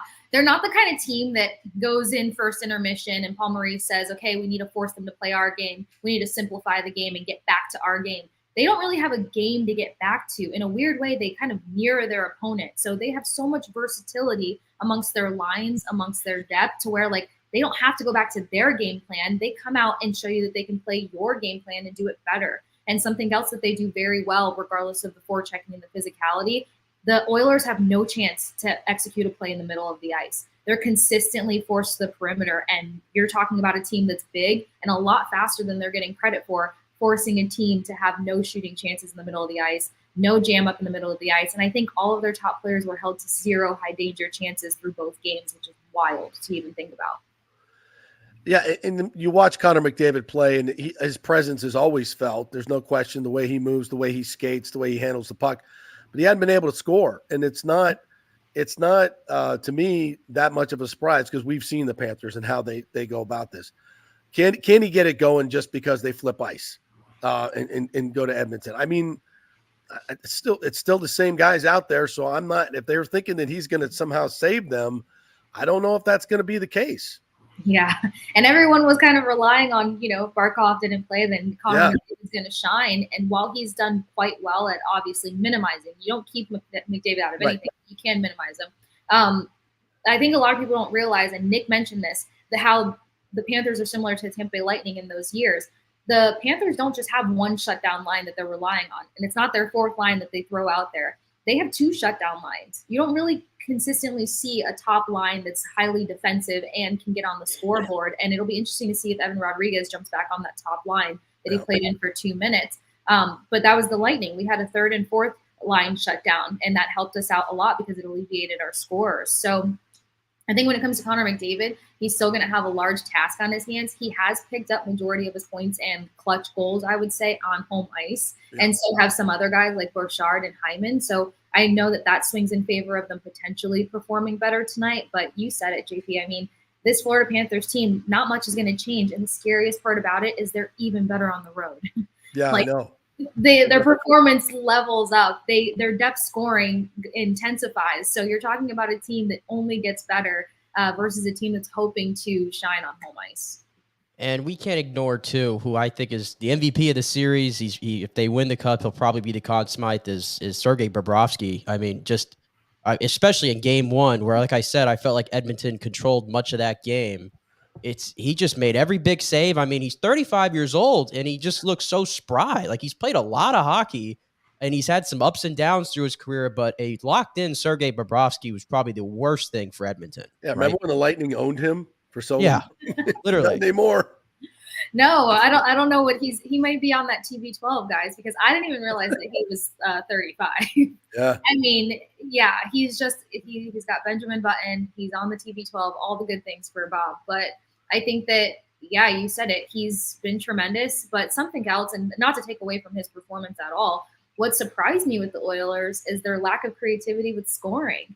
I heard a few analysts talking about it, and obviously it's become part of my spiel. But, you know, Bobrovsky's really good down low, and that's all you're seeing in terms of the goals and the shots, not goals, that the Oilers are getting off. Nothing's going over the shoulder pad of Bobrovsky, and you've got the best skater in the league that can't get in there and make anything happen. There was one that came close, and obviously he was denied because Bobrovsky is just on fire right now. But I think it's also how well his defense is playing in front of him. We kind of saw that last year with Adin Hill and the Vegas Golden Knights. You know, a lot of people didn't know much about Adin Hill and his play and his capability, but your defense making it a cleaner appearance of how pucks get through helps you be a sharper goaltender. And I credit that to the Panthers defense as well as Bobrovsky's performance. Casey Hudson joining us here. Any update that you're hearing from your sources on Stamkos? I've heard absolutely nothing. It is eerily silent. I still don't think he's going anywhere, but until hopefully they can get this done before free agency starts. What are your thoughts? Yeah, I know a lot of you. I've got a few people who just every morning I wake up to a new notification on Twitter, X, whatever you want to call it, and it's like, update us, please. From what I've heard, it's not as silent as it feels for us. Obviously, the conversations are still going on, but I think it's more so just finalizing the details of what the back end of the deal is going to look like. We're talking about a captain that wants to stay in his Tampa Bay Lightning sweater. Obviously, with the cap space issues, the cap space going up can obviously help a lot. Mm-hmm. But a guy who formerly took a sweetheart deal, we're going to probably see him get his payout at the back end. So I think that they're just trying to narrow down what that looks like, how they can make sure they secure that back end big payment, because it's going to have to be fulfilling. And the other thing that just makes it crystal clear that he's staying, and ESPN finally got on board with this, guys, thank God. But the other thing that makes it clear is Ryan McDonough. He's not coming back to not exactly. Stamkos. Not to mention is that if you listen to the tone and tenor of his conversations with calling Stammer first, like when you think a guy's on his way out, that's not going to be your security blanket to come back to a team. Victor Hedman had some comments that sounded like the three of them have already had conversations that solidify they're going to play together next year. And McDonough just played with young guys in Nashville. And if you look at the pressers of how he ended up making the request to come out of Nashville to return to Tampa Bay, that was on McDonough's doing. That's not because Nashville didn't want to keep him. He was a staple there. So he didn't leave a young team to come back and lead a young team. He came back to play with Steven Stamkos and Victor Hedman. And I think part of the silence, too, is that they're going to probably make sure that they've got Victor Hedman stuff all hammered out at the same time so that they don't have to go through that eerie drama that we went through this year. Because this is kind of the first time we've had a vocal contract drama take place with the Lightning. And it showed in the front end of the season. Beyond the Lightning themselves, when it comes to Ryan McDonough being a winner, we think, of course, of that deal. Not saying Nashville obviously got a good end of it too, getting rid of the salary. Mm-hmm. But is the biggest winner though on the team itself? You could make an argument, Eric Chernak, because I think a lot of fans, at least, have been saying, oh, Chernak hasn't looked as great the last 2 years. I personally would agree with that. He's got the contract, and people were saying, like, hey, is he potentially the trade chip? But then I see McDonough come in, and I'm like, I think that helps Eric Chernak, doesn't it? Like, because that was when he was playing his best, was next to Ryan McDonough, and now you get the best of Chernak, theoretically, rather than moving him. Yeah, it helps Chernak 100% because you're talking about a few defensive names that were juggled around to be on the trade chopping block. Chernak was a top one that I was hearing consistently, and it made sense at the time. He's been very injury prone, which sucks because he has a lot to offer this team, and you feel when his presence isn't out there. I mean, it's tough, but we can't have one solid stay-at-home defenseman. And on top of that, Chernak has tried to change his game to where he can contribute offensively a little bit. So I think there was a slight identity crisis there when Ryan McDonough left. So you make a good point. Yeah, he plays better with Ryan McDonough, but I think he's more confident in his role, and he's not overwhelmed by his role. I think that's the thing with Chernak's game is that you cannot overwhelm him. And he was just kind of that sole guy back there. They brought in DeHaan to be a stay-at-home guy, but he even got an identity issue going on. He was playing too high up. He was getting a lot of pucks past him, and a lot of turnovers were coming off of his sticks. So I think the McDonough-Chernak duo is going to help solidify that. And then the big storyline being how big our front four defensemen are going to be. Like, now we're finally going to have a little bit more intimidation on that back end once again. And McDonough just an altruistic leader in that sense. And then think of the young guys that get to learn a little something from him too. Radish has stepped up. I can't wait to see Lilleberg just have a conversation with the guys. So he's going to be so good. Oh my gosh. I'm so excited for more of Lilleberg. Like, he blew my mind at the back end of this season. But and that all sounds great, Case. But we got what, $4.5 million in salary cap? We got to sign Stamkos and others. I mean, I'd love to have Chernak, but somebody got to go. Yeah. I mean, right? Somebody got to go. And if it's not Chernak, you're telling me it's Cirelli? No. Who is it? Somebody got to go. So from what they said initially, there's $5 million sitting there, which is obviously going to go towards the captain. So we're looking at freeing up another 3 to 4 to put him at that 7.5 to 8 something. And the bigger conversation outside of Cirelli, which is just blowing my mind, is Tanner Jeannot. And I think that this is a good move because I think Jeannot still has a lot to offer a team. I was actually pretty high up on him. I guess that this system just never became a fit. And I can understand that for a number of reasons. You're a 20-goal guy. You come in the middle of the season. You probably need more time to get acclimated. Then they needed him to be more of a defensive forward. Right. Then they needed him to be the muscle. And even though he has a high hit total, that's not his game, is to be a defensive forward. So I think that there was just a struggle with compatibility there. So I think that they can get a good amount for, a good trade going for Jeannot.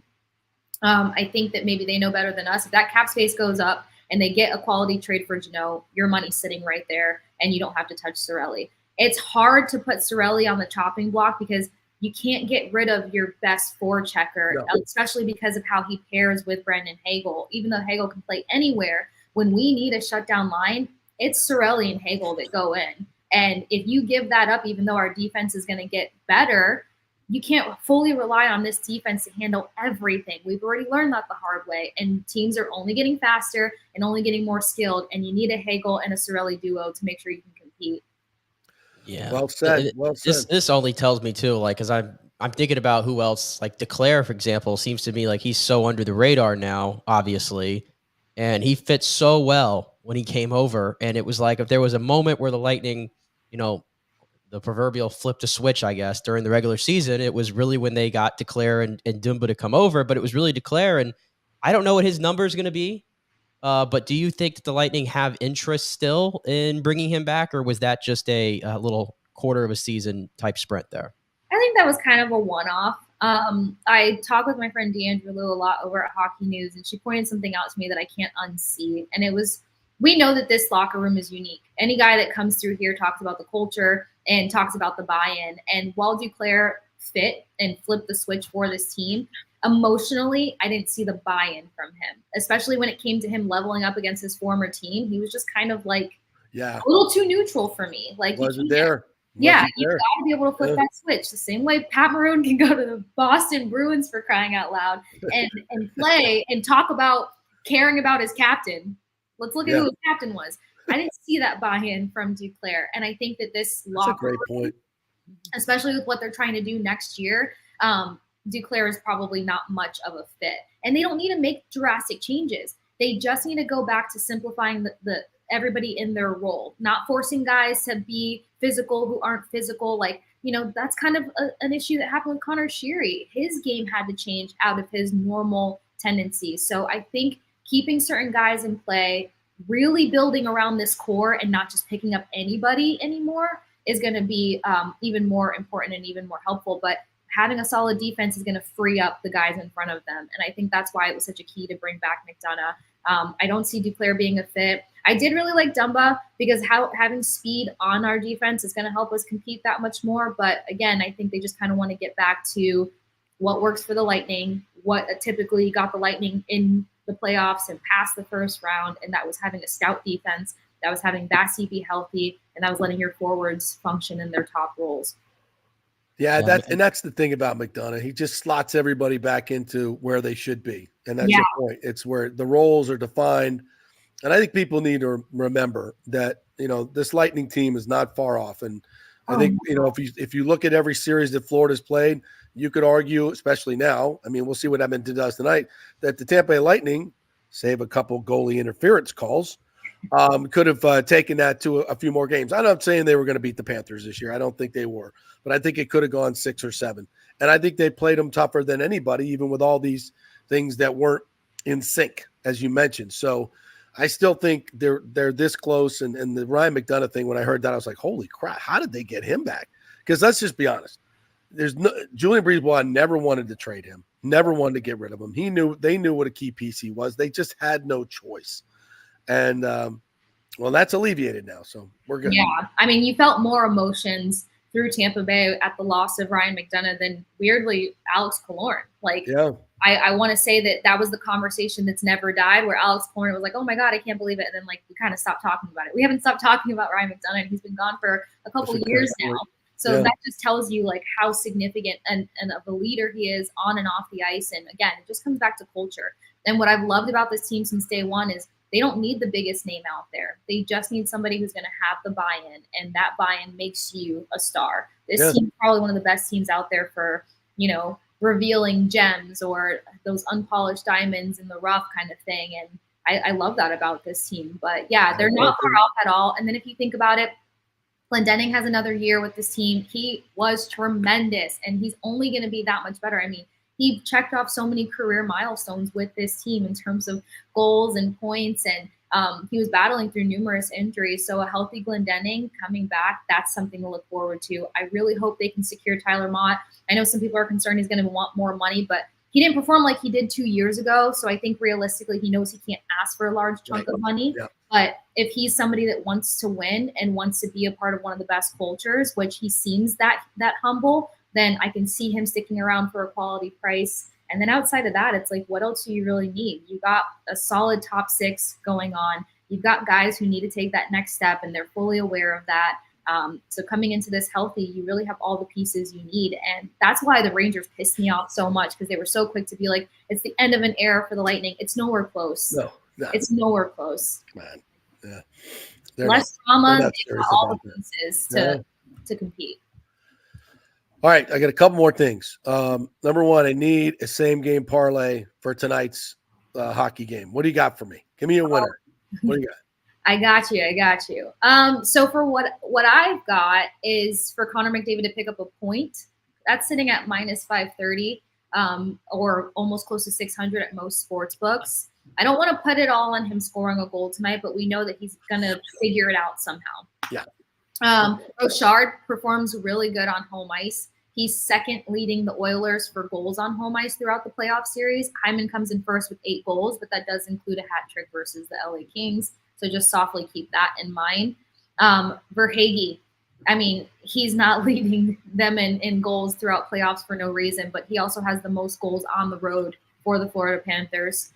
So I can definitely see him picking up a point, or at least over 2.5 shots on goal. They have his shot total sitting so low. 2.5 shots on goal? Yeah, it's wild to me, as if this guy hasn't been almost top for shots on goal. I'll for most of it. This is my bear with me pick, but I feel so passionate about it. Anton Lundell. If you can find him for over a point or half a point or anything in the point column, his line in game 1 actually had the most scoring chances with 6. Him and Lusterian and Tarasenko. And Tarasenko's kind of been a big pest in a good way, kind of creating some space for his teammates. And then in game 2, Lundell came up with 2 assists. And he's got 3 goals on the road throughout the playoff series. So Anton Lundell has always been kind of a silent gamer, in my opinion. And Right. he was a huge clutch guy last year, all the way up through the Stanley Cup Finals. So I just feel like Anton Lundell can get hot, stay hot. If Rodriguez is on that top line, there's no way he's not grabbing a point. 3 Right. goals through 3 shots on goal. Like, he's sitting at 100% of a shooting percentage right now, which is just wild. So those are Okay. some favorites. All right, last one. Bobrovsky Okay. to record 20-plus saves and Florida to win at +150. Yeah, I can see that. I can see that one. All right, tell me about the Rolling Stones concert here in Orlando. My favorite day. The funniest thing about the entire concert is that at one point my best friend looked at me and she's like, "Can you shut up for 2 seconds so I can record a video and not have you squealing in it?" And I mean, they thought she was exaggerating. And then I start going through the videos later, and it's literally like this ear piercing, like how women were for Michael Jackson back in the day. That was Oh me, my like, God. passing out and the throwing up and the crying. And I didn't shed a tear. I was waiting for Wild Horses. They never played Wild Horses, but when they played Gimme Shelter, I probably would have almost fallen out of the bleachers. One of the greatest songs of all time. Yeah. The greatest. And Chanel killed it. Ronnie is still fantastic on the guitar. I mean, honestly, the only person who looks their age-ish, I'm sorry to say, is Keith Richards, but it's totally fine because the energy The was Terminator. there. Yeah. But I mean, he's the oldest of them all. And Mick Jagger needed an outfit change break. But you're talking about the biggest stage. They still play on a really large stage. You guys know what my mom does. And she was like, Yeah. their stage is twice as large as Journey's, which is wild. But Mick Jagger still walked the entire thing. But he sounded How old is he now? 76? 80. He is 80? 80. Holy shiz. Shaking his hips and making all the pelvic thrusts and the noise. I mean, like, I was just zoomed in on Jagger half the time. And then I had to put my phone away so that I could actually enjoy it. And that's Yes. probably why I didn't realize that I was screaming like bloody murder through every song that came on. I know the feeling well. And, I know I'm the sure feeling. I'm sure it was sold out, right? Yes. At the Camping World. Isn't that just like crazy to think about? Like these artists made their heyday in what, like the 60s? The Like when 60s. JP was running around as a kid. The And 60s. and like here we are in 2024 and we got people who are 70s and their 80s and they're selling out stadiums. Selling out stadiums. And I'm just thinking, like, how many acts of today are going to be selling out stadiums when they're 70 years old? Like, I doubt many. That's the But- craziest thing when you really think about it. Like, who's going to go the distance with what we've got going on now? I couldn't tell you. But I mean, that's also what makes them so fantastic. And I'll tell you guys this. It's not like it was a bunch of, people born in the 60s, 70s, and 80s at this concert. I mean, it was generations of people, Right. younger Yeah. than me, older than me. And that was probably the coolest part because I went with my mom and my best friend and her mom. So it was a mother-daughter night out for the Rolling Stones. But you're talking about all sorts of people just there to see the most legendary band out there. And it did not disappoint whatsoever. My 8-year-old stepdaughter, she wears her Rolling Stones shirt like every day. Like, do See? you even know who the Rolling Stones are? Do you even know? She's like, yeah. I'm like, name one song. The branding. Like, Yeah, they've done branding. so well. Yeah, it's like the thing of music that bothers me is you have all those like album covers from back in the day, like Oh, that are this album so cover. historic. Like the album cover used to mean something. Yes, it Used was to everything. mean something. Like the whole for example, like the Pink Floyd album that's historic. Like what is it, Dark Side of the Moon or whatever? Boston, that Queen. one, like that one, like all Queen, the album yeah. covers that are all on T-shirts that were like cool to wear. Like you don't have that anymore, so they're just selling those T-shirts still, and they sell like crazy. Yeah, because imagine what T-shirt would you want to buy today? Like, I couldn't think of one, and I still very heavily listen to like rock and all my things, but like they're not coming out with anything creative and completely like gripping emotionally. Like that's why the vintage is still the top of the top. And it That even Morgan Wallen tee is solid. huh? I said that Morgan Wallen tee is very solid. Oh my god! I went to his new You bar can't though. compare in people's Nashville. name these days, and I'm like, well, why would I pay for that? Like, I have a Stones tattoo. I'm covered on the branding side of that, and we're good to go. But yeah, branding's a huge part of it. And then they still find ways to keep it involved where you hear it. I mean, some younger people now probably don't realize when they're listening to the Stones, which is devastating. But still, They do any good covers? no, They don't really need to. I know, but yeah, they do have the newer album, The Hacky Diamonds, which is the tour that they're on. So there was 2 songs that Keith sung from that.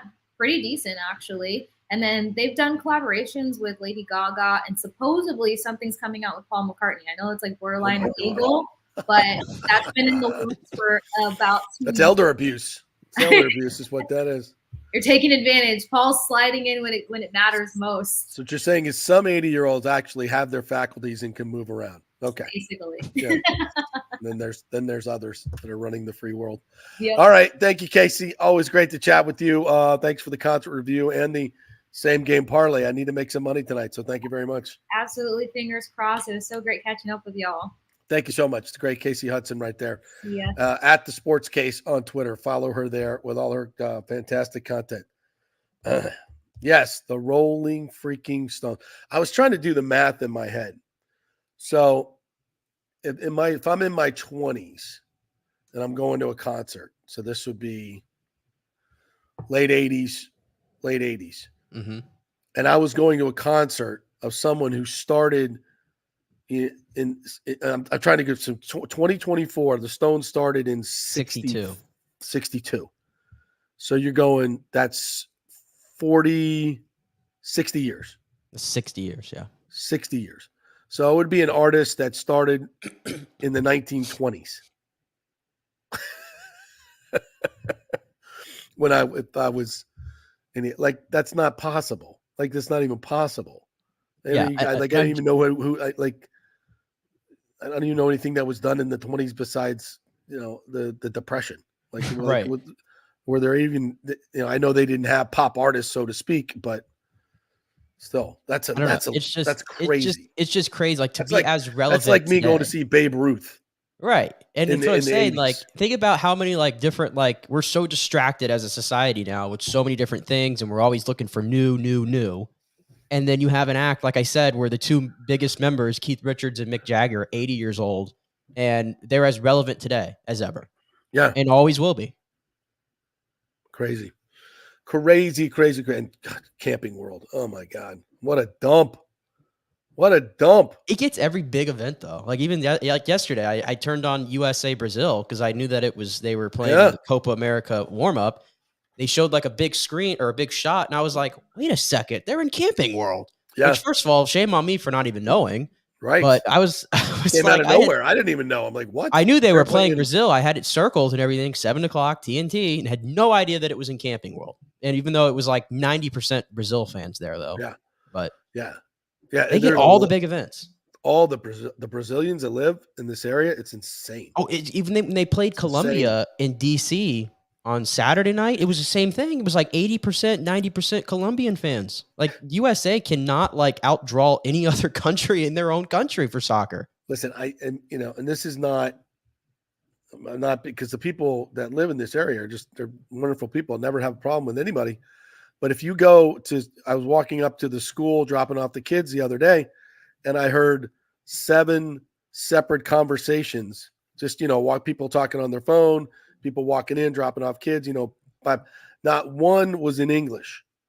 And some of I didn't even recognize the language. And I'm pretty good about recognizing languages.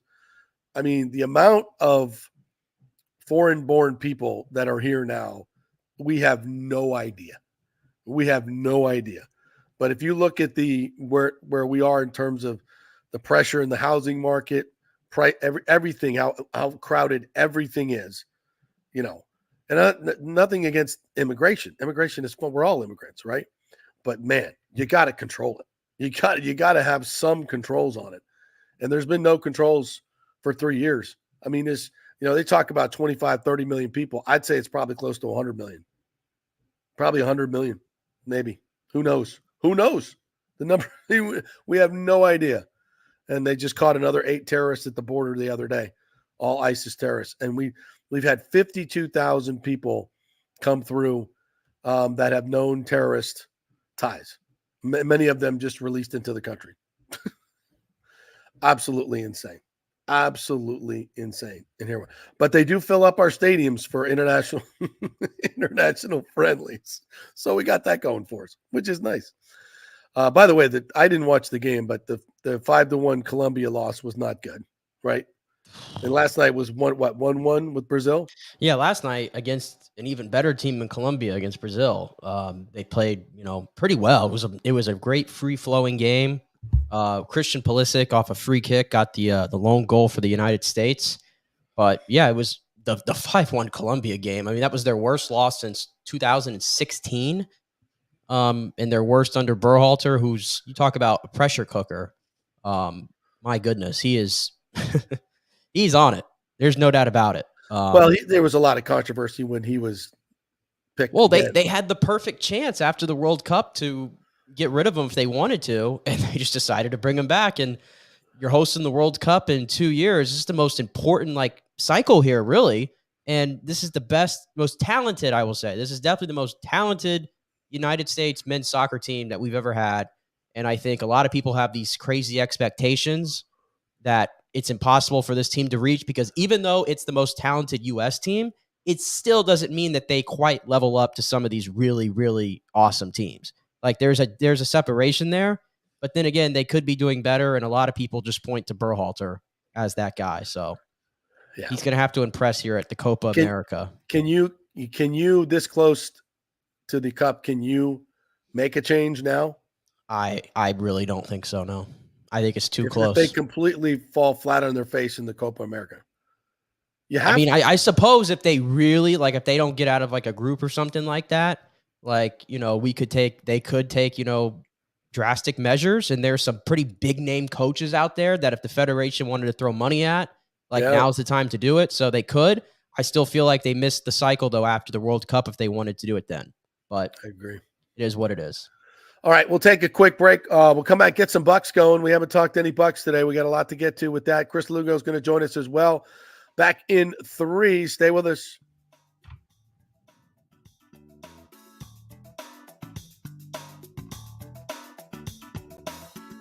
As the great Titus O'Neil said on this very show, Mother's Day's been kicking our ass for years. It's time to celebrate Father's Day, and where better than the Gold and Diamond Source. The Gold and Diamond Source has the largest selection of men's jewelry, from classic watches to cufflinks to rings. There's something for every dad to enjoy. Yeah, we like shiny stuff too. Their staff is happy to help and guide you through the selection process, ensuring you find a gift that he will love without all the sales pressure and intimidation. That's the great part about the Gold and Diamond Source. Terrific staff. And remember, every piece does not lose its value. You can always trade up in the future. So shop the largest selection of jewelry under one roof, like shopping at 10 different jewelry stores. And right now they're offering 5 years interest-free financing, which means you can get a $5,000 piece and only pay $83 a month. Come on, Dad's worth it. This Father's Day, give Dad a gift that he will cherish forever. The Gold and Diamond Source, because dads deserve it. 3800 Olmerton Road, always online at thegoldendiamondsource.com.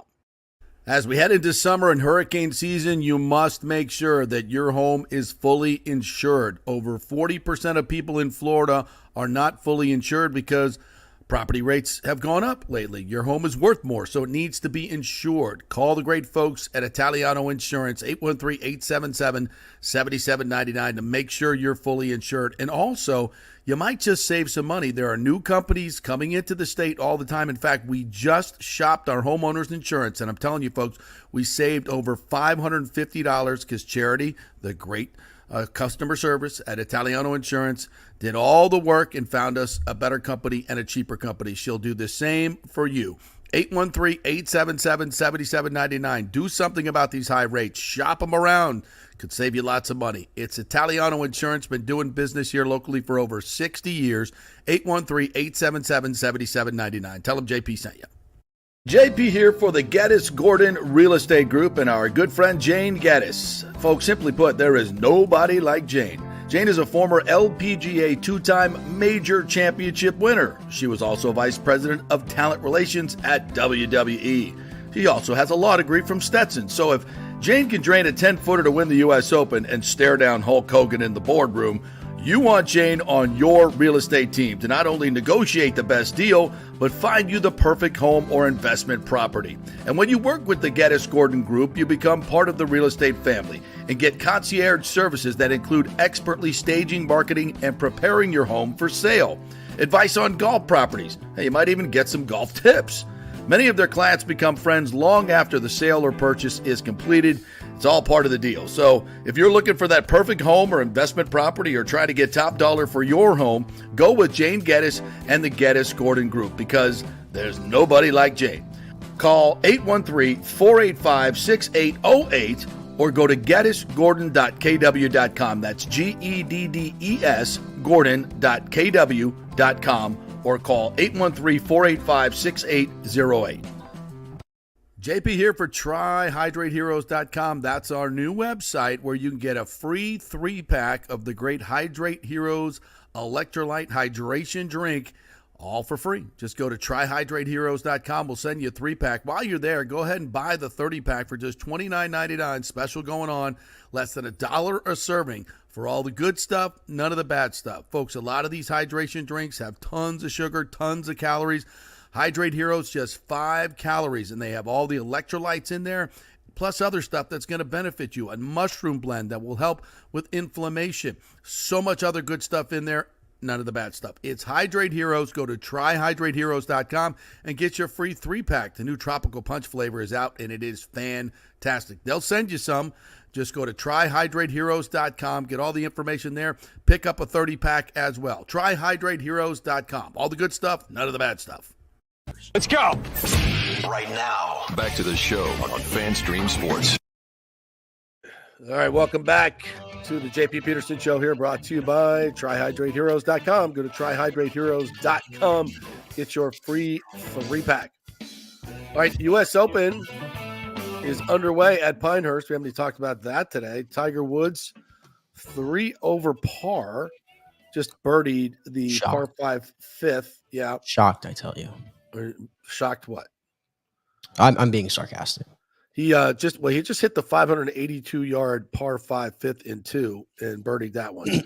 So, but he birdied his first hole of the day, which is par 5 10th, 619 yards. And then bogeyed 16 and 17. Then so they had 1, 2, 3, 4, bogeyed 5 out of 6 holes. Mm-hmm. And now he just got the birdie on the par 5. How about lefty, old Phil Mickelson, last place? Is he in last place? He is 8 over through 12. Ooh. 4 spots ahead of him. Justin Thomas, 6 over through 13th. Through 13. It's brutal course.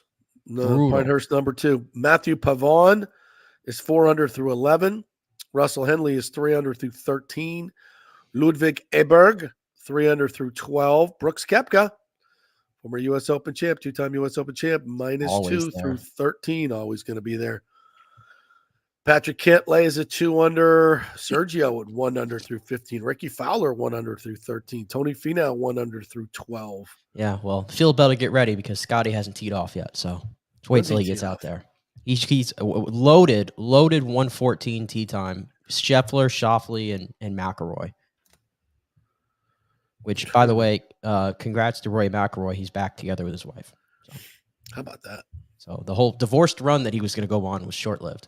I guess Amanda Balionis wasn't what he thought she was. Or maybe he wasn't what she thought. Vice versa. Not that I know anything, but... This stuff is right up your alley. That's so weird, though. You know, they're linked together, and then Amanda, I guess, dumped her boyfriend or is getting divorced or whatever. Anyway, so they're linked together, and then now he's back with his wife. Bizarre. Yeah, I root for him to be back with his wife. So. Exactly. Of course, we all do. Jackson Suber, by the way, from Plant High School. I believe he went to Plant. Also, his father is the president at our club at Paul Macias, so grew up at Paul Macias in South Tampa. He got in because John Rahm had to pull out. He got in because of Rahm. Yeah. Wow. How about that? Wow, and he's playing with Spieth and Hideki. Yes. Wow. How about that? So he should get some camera time with that group, I would Wow. think. So Live Golf is the reason why Jackson Suber is playing in the U.S. Open. What a trickle down effect. Now I love Live Golf. Absolutely love it. Absolutely love it. Yeah, remember he played let's see, qualifying, shot 70-65 at Woodmont Country Club in Rockville, Maryland on June 3rd. So that's how he got in. A late addition to the U.S. Open field is the first alternate from the Rockville qualifier when John Warham withdrew with a foot injury. Tampa, Florida native, former University of Mississippi player, turned pro in 2022. Tied for sixth in the Corn Ferry Tours Lecom Suncoast Classic. Also, of course, played in the Valspar a couple of years ago, almost made the cut. So, I mean, obviously this is a tall task, but it's just, the great experience that he's going to get playing at Pinehurst number 2. I mean, this is a big deal. We've had him on the show. We'll hopefully have him on next week to see how the whole thing went. So that was really, really, really, really cool. Buccaneers, we really don't have time to get into some of the sound. YaYa Diaby talked yesterday. I tell you what, this guy is, he just seems so much more comfortable in his skin and seems so much bigger and faster. I think he's going to have a huge year. I really do. With all the additions on defense, I think he is going to have a huge, huge breakout season. If we can find that edge rusher, that's really what this team lacks more than anything, that dominant edge rusher. Well, I can be confident and tell you I don't think it's going to be Randy Gregory because if you're looking for the biggest story, I guess, around camp right now for the Bucs is the absence of Randy Gregory. He's not there again today, so it's 3 days in a row. 100,000 in fines. I have no idea what's going on. I don't think anybody does outside of a few people probably, but I let's just say I don't think he's going to be here long. I think it's probably legal related. Obviously, he has the lawsuit with the NFL. He sued the NFL for this. He's been open. I should note I think he's been open before about mental health struggles. Yes. He has social anxiety disorder. So I don't want to jump the gun to it necessarily, but I don't want to bury the guy. It is what it is. And I think the Bucs, and that's why Todd Bowles is like, hey, we'll coach the guys that are here. If he gets here, he gets here. If he doesn't, he doesn't. He's not, oh, we signed Randy Gregory to solve our pass rush problems. Right. No. He was no guarantee to make the roster. No, it's a complete. If he shows up and he's there and he can play and he's attentive and he gives you something, you keep him. If he doesn't, he's gone. It's a. You didn't invest any money in him. You didn't make a trade. None of that stuff. So you're fine. If he shows up and he does it, fine. I think this is more legal related than it is. I'm sure he wants to be here from a player standpoint. I mean, if he wants to play on this team, right? Obviously. Mm-hmm. So, but he's got this lawsuit. It's still pending, and I'm sure it's more legal related than anything else. So no big deal. All right. So that's, and mostly, what's going on over there. It's hard to really, I've been reading a lot from the Pewter Report guys about who's, showing what, and it's just really hard to get any feel for underwear football and what's going on over there. But Bucky Irving is flashing. Jalen McMillan is flashing. Kate Otten has made some flashes. And everybody's looking at the new look Vita too, because he has slimmed down a little bit. And I guess there's an emphasis, and I don't hate it. I kind of wish we would have done this earlier though, before he was 29 years old. Of he's been good, but now we want to get him to become great. As you get older, I think it gets a little harder to become great. And so, he wouldn't cop on how much weight he lost. Said he actually gained 20, didn't gain 20. Right. I think he looks like he's about 330. I'm pretty good with this. Guessing. I think he's like about 330, which is still massive. I was gonna say they made it sound like the coaches did, like, you're gonna be surprised when you see Vita. And then I saw the picture the other day and I'm like, he looks gigantic. Yeah, still gigantic. Yeah, but he looks different. His body composition looks different. Right. I think it's going to be if he can get to that Ndamukong Suh level, then he'll play deep into his 30s. You want him on the field more than just 50% of the time, and the more he's on the field, the better that helps Kalijah Kancey too. Everybody helps everybody playing. 45-50% of the snaps is just not going to cut it, especially with what you're paying him. You got to get more production. So I think this is all it's all good. All right, let's welcome in our good friend Chris Lugo from Bay Area Modern Medical Center, BAMMC.com. What's up, Chris? How are you? Better than me. Better than you. Yeah. No. I know. We're sniffling over here, both of us. Ooh, yeah. Ooh, ah. I've taken more vitamin C in the last 48 hours than any human should be taking. Not I should probably be necessarily. eating. Yeah. But I More feel the I'm getting merrier. better. I'm getting better. You know. Good. Yeah. Last night though, when I woke up probably around 4 or 5:30, and it was amazing how wet that pillow was. I was sweating so much. I'm like, are you kidding me? This is unbelievable. How the hell does that happen? Because you're not sleeping with an 8 sleep. That's why. With a what? 8 sleep. What is that? 8 sleep. It's a mattress pad that goes on your bed. Oh, Helps okay. cool down your bed at nighttime, but it actually mimics your circadian rhythm. So it starts off at one temperature. As you get into deep sleep, it goes down a couple of degrees. As you get into REM, the second half of sleep cycle, it starts to come back up, and then it can actually wake you up by warming the bed up. I've had many of my perimenopausal ladies tell me it's been a game changer. But yeah, it's definitely going to help you sleep. And so when you're sick and you're got a sweat going on, like it's going to cool you down. Downfall about that is if you get the chills in the middle of the night, then you're going to feel like you're freezing. Yes. But you can always warm it up if you need to, if you are cold. So now I'm a perimenopausal lady. Is that what you're telling me? Now that's what I am?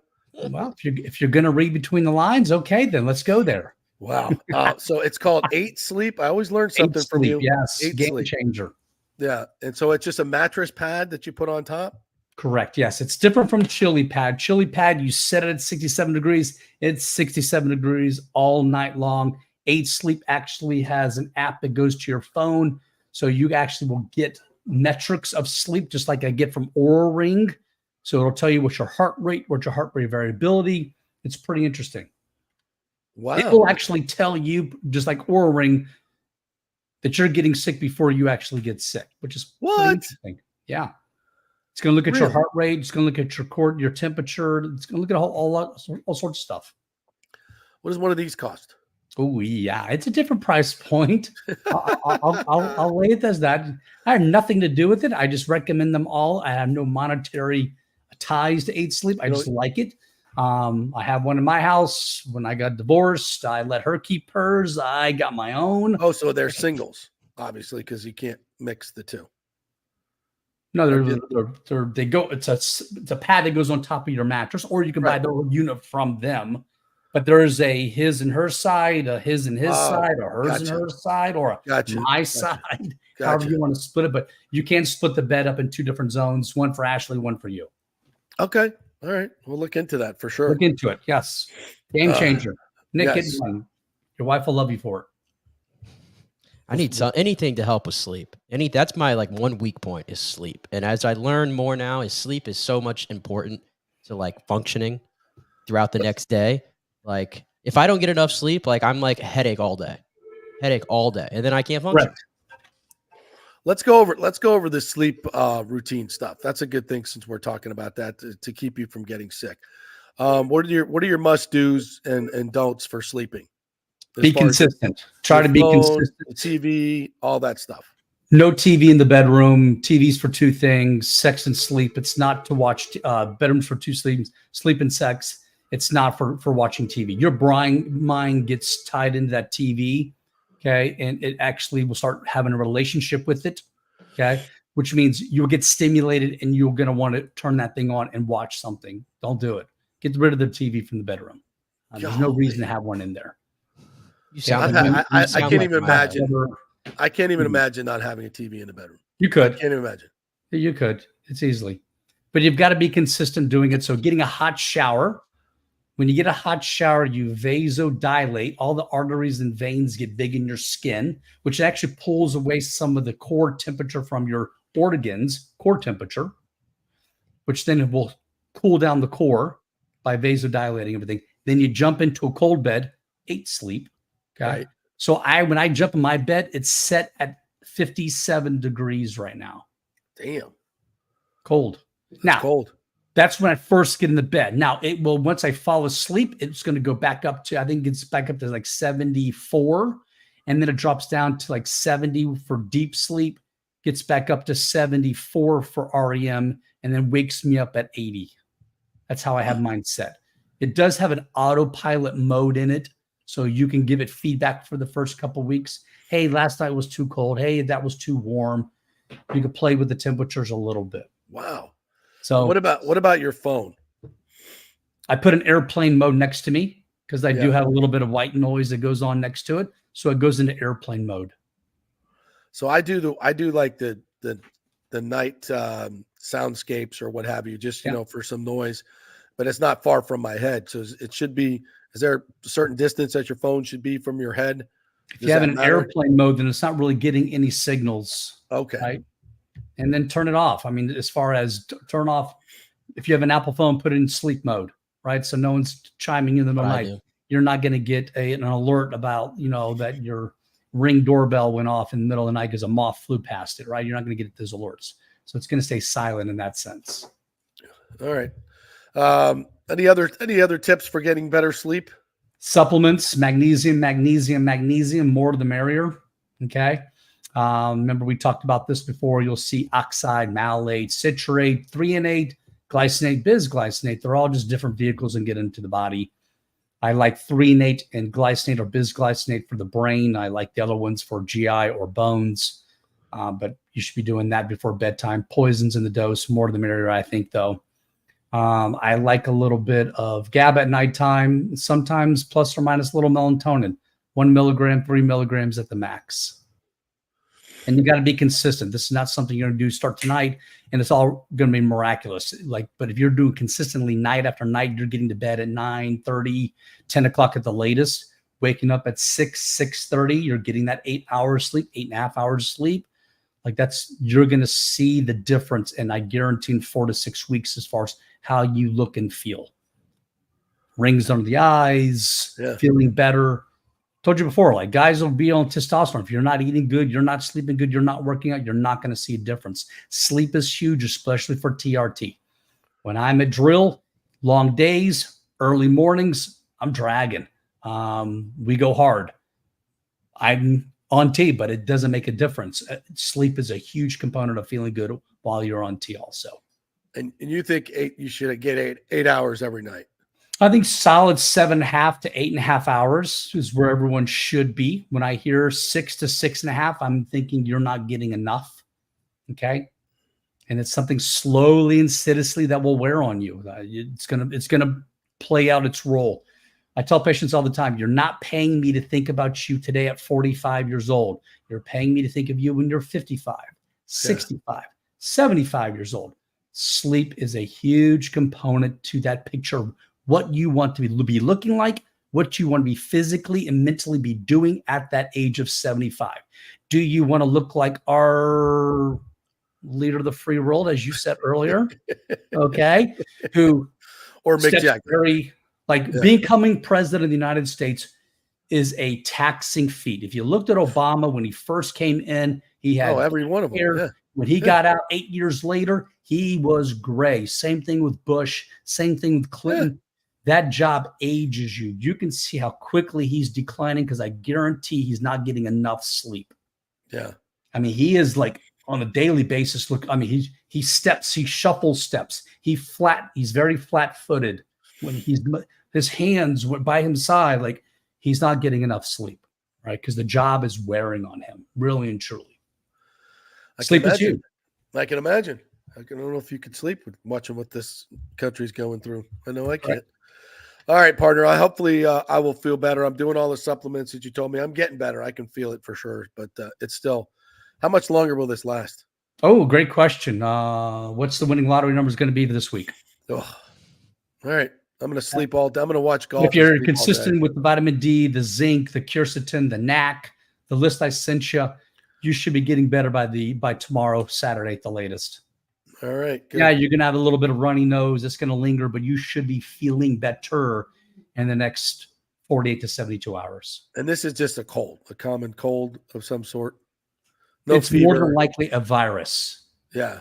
All right. From the symptoms that you gave me, it's more than likely a virus, which there's nothing you can do except for take supplements. I get people all the time. I got one of my concierge patients goes, her husband told her to call because she needed a Z-Pack. It drives me crazy when I hear that. Oh, okay. I didn't know you got your medical degree. Where'd you get that medical degree from again? Like Z-Pack, that's everyone's cure, everything. And that's why we see a lot of resistance to azithromycin right now, because the last 5 to 10 years we've been using Z-Packs like they've been Pez candy. Right. So not good. Know when you got a virus, there's not much you can do. Supplements, getting good rest, eating good, and slow workouts, not going crazy, but going for walks at least. Yeah. Being that mindfulness. All right, partner. All good stuff. BAMMC.com is where you get Chris Lugo and Bay Area Modern Medical Center. BAMMC.com. Make the call. You will not regret it. Thanks, partner. Appreciate you. Guys, take care. Talk to you then. All right. Anything we missed? Any We never hit on no breaking news. We never hit on the NBA Finals, but that's okay because it's been an absolute bore fest. Awful. One of the worst NBA Finals of all time to this point. Luka probably going to end. Luka just gets kicked out of the game last night. Stupid fouls. He was awful. He's been awful. Like, just emotionally, though. I mean, he just won't what are you barking. doing? He barks at the refs when he makes Constantly. shots. He barks at him when he doesn't make shots. He doesn't get back into transition on defense. He looks out of shape.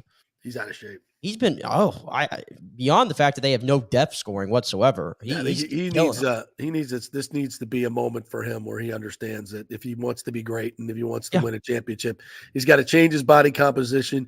He's got to emotionally grow up, stop bitching at the officials, and you just can't have a meltdown like that in the NBA Finals. And evidently he's done this in some international events and finals and stuff and big games for Slovenia. And you just can't do that. You got to grow the F up. You have 5 fouls late in the game, and they're down by 3. Like, it's still a game. And he puts himself in harm's way there to get called for his 6th foul with 4 minutes left. And then he looks at his bench, and he's like, "You better effing challenge that." Like, how about you get out of harm's way? You know, you can't do a block charge when you got 5 fouls. Do what you've been doing the rest of the game and just let him go right by you. For God's sakes, why do I try and stop him now? Yeah. But Boston's been really good. They're freaking good. Yeah, they're really freaking good. But I guess Twitter is not a big fan of the announce crew either. The whole production has just been the whole thing. Doesn't feel like the NBA Finals. The NBA conference finals were not great, I thought, from a competitive standpoint, and the finals have not been either. It's just been flat. Yep. And the first 2 rounds were so great. Go watch hockey. Hockey tonight, we'll be watching, and Rays baseball as well. See if they can salvage something. Yeah. All right, partner. Great job as always. Thank y'all for listening. Sorry, we're having a little issue with my Twitter today. Hopefully, we can get that figured out. I didn't do anything wrong. What are they doing? I got suspended for what? For nothing. What did I do? I think I got hacked and they shut it down. But we'll see. Hopefully, we'll have it back by tomorrow. All right. Thank you, guys. We'll see you tomorrow. We will have a live report from Omaha as the College World Series gets started tomorrow. So tune in for that. Have a great day, everybody.